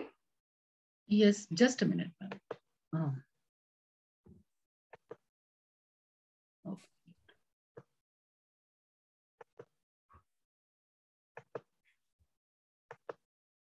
Is it visible now? Yes, ma'am. Yes. Now we come to statistics. Statistics में finding mean by direct or assume mean method. दोनों हो सकते हैं. अब बच्चों को हमें बताना है चूज कैसे करना है. मेथड दोनों बताने हैं. अगर हमारी क्वांटिटी जो है वो छोटे छोटे नंबर्स हैं, if they are small number, then direct method is always easier for students. क्योंकि एज्यूम मीन इजियर है, लेकिन वो उसमें बहुत सारे स्टेप्स हैं, बहुत सारे कॉलम्स बनाने पड़ते हैं. बच्चा वहां पर कभी कभी गलती कर देता है. तो अगर बच्चों को ये हमें समझाना है कि नंबर्स अगर छोटे छोटे हैं, ओरली हम उनको मल्टीप्लाई कर सकते हैं, तो direct method is always better. और अगर कैलकुलेशंस अगर नंबर बिग नंबर्स हैं तो they should go for assuming method. दोनों का हम क्लास में प्रैक्टिस दे सकते हैं. मोड और मीडियन के फार्मूलाज को आइडेंटिफाई करना, क्योंकि कंफ्यूजन हो जाता है. मीन की जगह वो मीडियन का फार्मूला और मीडियन की जगह मोड का और सब लगा देते हैं. तो वो थोड़ा सा हमें उनको क्लियर करना है. उसका माइंड मैप्स हम दे सकते हैं. रिलेशनशिप बिटवीन, जैसा कि पहले भी मैंने बताया कि मीन मोड मीडियन का हम रिलेशन. तो ये जो अभी तक मैंने सारा इन टॉपिक्स के साथ साथ डिस्कस किया, इसको अगर हम ले तो एक शॉर्ट में हम समराइज कर सकते हैं. Make a chart of formulas chapter wise with headings and read them till the board exam. ये बच्चों के लिए हम कह सकते हैं. अगेन अगर बच्चा कैपेबल है अपने आप फॉर्मूलाज को कलेक्ट करने का, कवर करने का, हर चीज को, बहुत बढ़िया बात है. लेकिन आप नहीं तो हेल्प कर सकते हैं, बना के दे सकते हैं, लेकिन उनको ये कहें कि अपनी हैंडराइटिंग में से लिख के लाओ और मेक एटलीस्ट 7-8 कॉपीज. और 7-8 कॉपीज वो हमेशा उनकी हैंडी रहनी चाहिए. 2 स्कूल के बैग में रहें, घर में, टॉयलेट में लगाएं, चाहे वो अपने बेडरूम में अपने बेड के सामने लगाएं, बिकॉज मैथ्स में फार्मूलाज बहुत इंपॉर्टेंट पार्ट प्ले करते हैं. Although I believe in concept teaching, कि फार्मूलाज को रटने में बिलीव नहीं कर, मैं खुद भी नहीं करती हूँ. बच्चों को समझाने की फार्मूला ऐसा कोशिश करती हूँ कि उनको फार्मूला कंस्ट्रक्ट करना आ जाए. लेकिन लास्ट स्टेज में तो कुछ भी हो जाए, फार्मूला याद करने ही पड़ते हैं. तो वो हमें स्ट्रेस देना है. रिटन प्रैक्टिस, जैसा कि पहले कहा, बच्चों की प्रैक्टिस छूट चुकी है. हम अपने सामने उन्हें आदत डालने की कोशिश करेंगे कि हमारे साथ सामने लिखें. और बच्चों को understand the new question paper pattern, जैसा कि हमने अभी आपके साथ डिस्कस किया. हम अगर उनको बताएं कि इस टाइप का क्वेश्चन 2 नंबर का आने वाला है, ये वाले क्वेश्चंस, मतलब एक 2 नंबर का क्वेश्चन अगर हमें सैंपल पेपर में 1 मिल रहा है, उसके कम से कम 5 क्वेश्चन उससे मिलते जुलते हम बच्चों को वो करवाएं. Understand the new question paper for case study based questions. Case study 10th के लिए स्पेशली नया है, क्योंकि 12th एक बार केस स्टडी वैसे नया तो सब बच्चों के लिए ठीक है, लेकिन 12th फिर भी एक बोर्ड में बैठकर आ चुका है. आप कहेंगे बोर्ड तो 10th में भी इस साल फर्स्ट टर्म में बैठा, लेकिन वो बोर्ड ऑब्जेक्टिव टाइप का पेपर था, जैसा कि उन्होंने घरों में गूगल फॉर्म में भी किया. तो दैट वाज वेरी डिफरेंट. जो सब्जेक्टिव पेपर है उस टाइप के बोर्ड के पेपर भी वो पहली बार बैठने जा रहे हैं. उनका कॉन्फिडेंस बूस्ट अप करने के लिए हमें कुछ सैम्पल पेपर्स खुद बनाकर उनको देने होंगे उनके लेवल के हिसाब से। मैं ये नहीं कहूंगी कि एज पर सीबीएसई स्टैंडर्ड्स अगर बनाएंगे तो कम से कम वो वाले बच्चे जो सिर्फ 50-60 टारगेट कर रहे हैं, उसके अंदर जो डिफिकल्ट लेवल के क्वेश्चन है उनको देख करके वो घबरा जाएंगे और उनका कॉन्फिडेंस वहीं कम हो जाएगा। तो इसलिए हम अपने सैंपल पेपर उनके लेवल के हिसाब से कम 4-5 पेपर उनको बना दे, ताकि उनको जितना भी आता है वो पक्का हो जाए। हम ये नहीं कह रहे कि वो 90 ले आएंगे, अगर वो 40-50% वाले हैं तो वो 70 तक आ जाए, हमारा ये टारगेट रहना चाहिए। और अगर वो बिल्कुल 33 से कम वाले हैं तो वो किसी तरह 40% पे पहुंच जाए।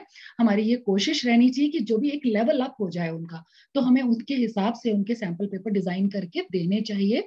और practice all sample question paper provided by CBSE और डीओई।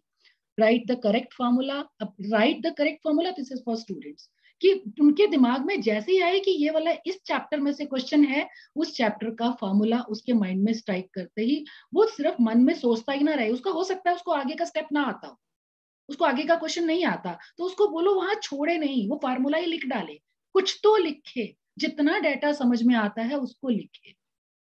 लेबल्ड फिगर बनाए, कैलकुलेशन प्रॉपरली करे, जब भी पूछी गई है केस स्टडी बेस्ड के लिए मैथमेटिकल कॉन्सेप्ट्स को, क्वेश्चन को पूरी तरह ध्यान से पढ़े, कॉन्सेप्ट्स लगाने की कोशिश करे बच्चा।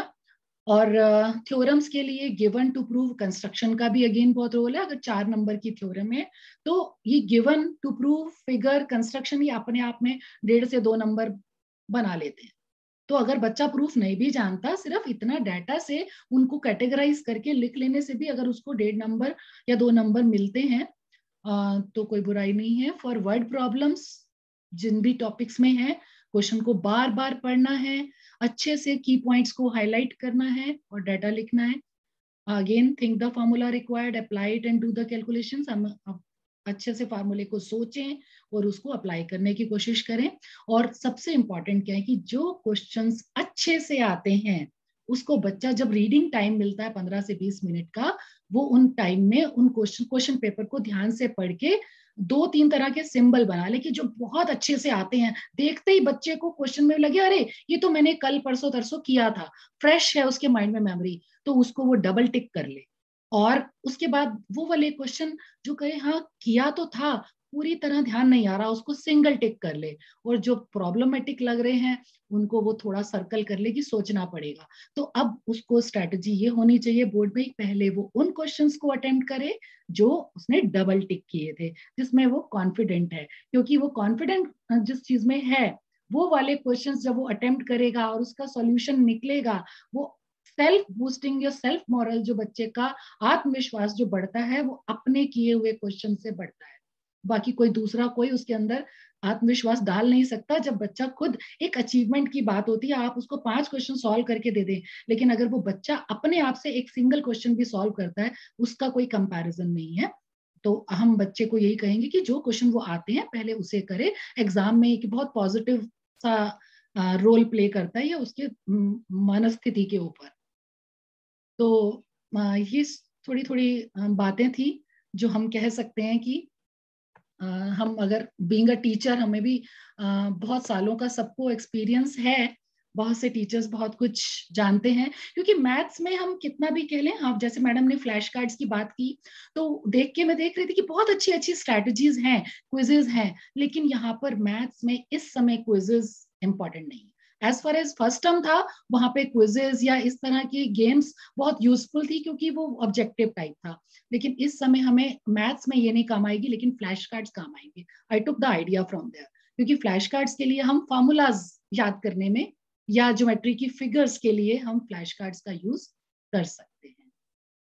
और अगेन लास्ट में भी यही कहूंगी, मैथ्स में इन जितनी भी स्ट्रैटेजीज बताई, उन सबसे ऊपर स्ट्रैटेजी है प्रैक्टिस, प्रैक्टिस एंड प्रैक्टिस। क्योंकि मैथ्स की प्रैक्टिस में हर क्वेश्चन जरूरी होता है। कोई क्वेश्चन टेढ़ा तो कोई क्वेश्चन मेढ़ा होता है। यस, कोई क्वेश्चन टेढ़ा तो कोई मेढ़ा होता है, पर हर क्वेश्चन करना जरूरी होता है। That's all.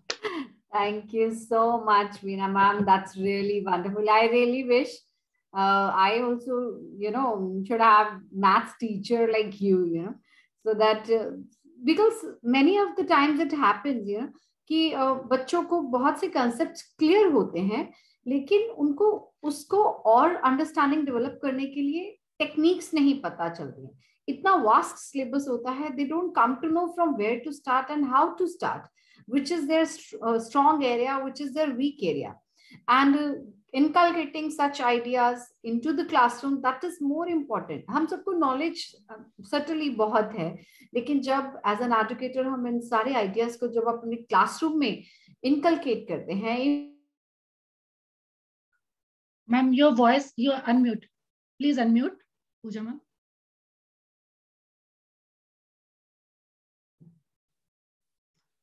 Hello. Am I audible, ma'am? Yes, now. Yeah. I was saying only then, like when we implement all this stuff in our classrooms, only then as an educator, we can just develop such strategies and learning into the classroom. That's more important. ना बच्चों के लिए और भी आसान हो जाता है. Thank you so much, Veena ma'am. आपका बूस्टअप वाकई I can completely visualize कि आपकी मैथ्स की क्लास कितनी इंटरेस्टिंग होती होगी. And I hope that हमारी ऑडियंस को ये सारी स्ट्रैटेजीज जो हमने आज अपने AIF स्टेट वेबिनार्स में डिस्कस करी हैं, of course yes in Hindi, right? So that must be benefiting them in future as well. And of course learning has no end. और कुछ भी चीज जो हम सीखते हैं उस चीज को कभी ऐसा नहीं हम कह सकते कि वो कभी डिसअपेयर हो गई हमारे माइंड से. To some or other corner it always lives, it resides there. So thank you so much once again, Veena ma'am. We were having a couple of queries coming up. Yeah, मैं भी अभी chat में देख रही थी. हाँ जी, Savita ma'am, you can just unmute yourself and ask your question for sure, please. Unmute yourself, Savita ma'am. Yeah. हाँ जी, Savita ma'am. Your voice is not audible, Savita ma'am. I can see. अच्छा, कोई मैंने question देखा है ma'am chat में. हाँ जी, हाँ जी. She has asked about application of trigonometry में बच्चा अगर फिगर गलत बनाता है, क्योंकि क्वेश्चन में एनालिसिस जब हम करते हैं एप्लीकेशन ऑफ ट्रिग्नोमेट्री में, हमें बच्चों को स्ट्रेस मैं डिस्कस करना उस समय भूल गई थी कि एंगल ऑफ एलिवेशन और एंगल ऑफ डिप्रेशन बच्चे वहां गलती करते हैं. अगर वो गलत हो गया पूरा क्वेश्चन गलत हो जाता है. तो जिसको हम हिंदी में बोलते हैं उन्नयन कोण और अवनमन कोण. तो अगर मैं कहती हूँ इंग्लिश मीडियम के बच्चे भी अगर हैं, अगर हम उनको हिंदी में बताएं, क्योंकि angle of depression very negative word, हम कहते हैं डिप्रेशन में जाना, तो अगर हम उसको बोलते हैं कि अवनमन कोण हिंदी में बोलते हैं, तो झुक करके जब हम झुक जाते हैं, तो यानी अगर किसी चीज को मान लो नीचे कॉइन पड़ा हुआ है, हम उसे झुक के जब देखते हैं तो हमारी आंखें झुक जाती हैं, यानी कि एंगल हम नीचे की तरफ बन रहा है. तो that is hour angle of depression या अवनमन कोण. और उन्नयन कोण हमने आंखों को ऊपर कर लिया, उन्नयन तो ऊपर कर लिया यानी एंगल ऑफ एलिवेशन. तो उस तरह से हम बच्चों को कोरिलेट करके याद करवा सकते हैं कि जब हमें आंख उठाकर पक्षी उड़ रहा है या कोई हवाई जहाज जा रहा है तो हमें आंख ऊपर उठा के देखना है, तो वहां हम एंगल ऑफ एलिवेशन लगाएंगे डायग्राम में, कहाँ डिप्रेशन लगाएंगे. मैडम का जो क्वेश्चन है सविता मैम का, वो ये है कि अगर डायग्राम बच्चा गलत बना देता है लेकिन उसने टेंजेंट 30 की वैल्यू सही लिखी है, of course I know tangent 30 is a separate thing कि वहां मार्क्स दिए जाएं कि नहीं दिए जाएं. जनरली ये माना जाता है कि अगर डायग्राम गलत है तो सारा क्वेश्चन गलत है, लेकिन उसके कुछ स्टेप्स बीच में ये डिपेंड करता है उस समय एग्जामिनर, हेड एग्जामिनर के डिसीजन के ऊपर. और इस तरह के डिसीजन जो है बड़े जिसको कह रहे डिस्क्रिशनरी हो जाते हैं और सिचुएशनल हो जाते हैं. अगर बच्चा 100 मार्क्स वाला बच्चा है, मतलब ऐसा लग रहा है कि वो 90 प्लस यानी 40 मार्क्स का पेपर है तो वो 35 प्लस ले आया है, ऐसे बच्चे को वो टेंजेंट 30 डिग्री के मार्क्स नहीं मिलेंगे. ये माना जाता है कि ये बच्चा तो इससे ये गलती हो गई, इससे तो नहीं होनी चाहिए थी, तो उसको वो बेनिफिट नहीं मिलता. लेकिन वो बेनिफिट ऑफ डाउट या ये कह लो कि उस स्टेप के मार्क्स उस बच्चे को हम देने की कोशिश करते हैं जो वीक है, क्योंकि 40 में से 13 मार्क्स जरूरी होते हैं पास होने के लिए. और बच्चा अगर कहीं पे 10 पे 11 पे अटक रहा है तो वहां हम थोड़ी लीनियंटली हम उस स्टेप के उसको मार्क्स दे देते हैं. अदरवाइज अगर बच्चा ज्योमेट्री में या ट्रिग्नोमेट्री में फिगर गलत बनाता है तो वो पूरा गलत कंसीडर होता है. और अगर उसने क्वेश्चन को गलत नोट कर लिया, बुक में कुछ और दे रखी है फिगर, उसने नोट करते करते उसने क्वेश्चन गलत नोट कर लिया और बाकी उसके बाद उसके सारे स्टेप ठीक है, फार्मूला भी ठीक है, सब कैलकुलेशन भी ठीक है, लेकिन क्योंकि उसने गलत नोट किया, उसकी गलती है, वो पूरा गलत हो जाता है. तो वहां पे हमें बच्चों को कहना है कि नोट करते समय क्वेश्चन की जो एंट्रीज हैं वो बहुत सही से नोट करें, not even book, question paper से नोट करते हैं, कई बार शीट पलटते पलटते वो गलत नोट करते हैं और आगे क्वेश्चन करते। और एक और इम्पॉर्टेंट चीज ऐड करना चाहूंगी जो भूल गई, बोर्ड के पेपर में हम जब चॉइस होती है, मान लो एक क्वेश्चन नंबर 5 में चॉइस है, बच्चे ने फर्स्ट चॉइस अटेम्प्ट की और वो कहीं अटक गया बच्चा, और बाद में उसको आया कि नहीं मैं सेकंड चॉइस ज्यादा अच्छे से कर सकता था, टाइम था, उसने पढ़ा, तो उसने सेकंड चॉइस को कर लिया। अब जब बोर्ड में चेकिंग होती है तो वो पहले जो अटेम्प्ट किया है उसको मार्क्स मिलते हैं। तो अगर बच्चा जानता है कि मैंने सेकंड वाला मेरा बेटर सॉल्यूशन है तो उसे ये कहें, इंस्ट्रक्ट करें पहले वाले को वो काट दे। अब काटने के लिए भी एक और इम्पॉर्टेंट चीज मैंने बहुत बार नोटिस किया है, मान लो बच्चे ने पहले वाला क्वेश्चन जैसे ही लगा अरे नहीं मुझे उसका सेकंड ऑप्शन अच्छे से आता है, और वो पहले वाले को क्रॉस कर दिया, सेकंड करना अभी शुरू ही किया, बेल लग गई और पेपर ले लिया एग्जामिनर ने, अब वो ना इधर का रहा ना उधर का रहा। तो बच्चे को ये कहिए कि जब वो सेकंड ऑप्शन करता है, जब वो सेकंड ऑप्शन पूरी कर ले, तब याद से वो पहले वाली ऑप्शन को कट कर। Exactly. ये छोटी छोटी बातें होती है which children they don't realize sometimes and they need to be trained. उन्हें मालूम भी तो नहीं है ना कि चेक करने वाले क्या, उनकी चेकिंग की क्या स्ट्रेटजीज है, चेकिंग की तो क्या वो हम exactly.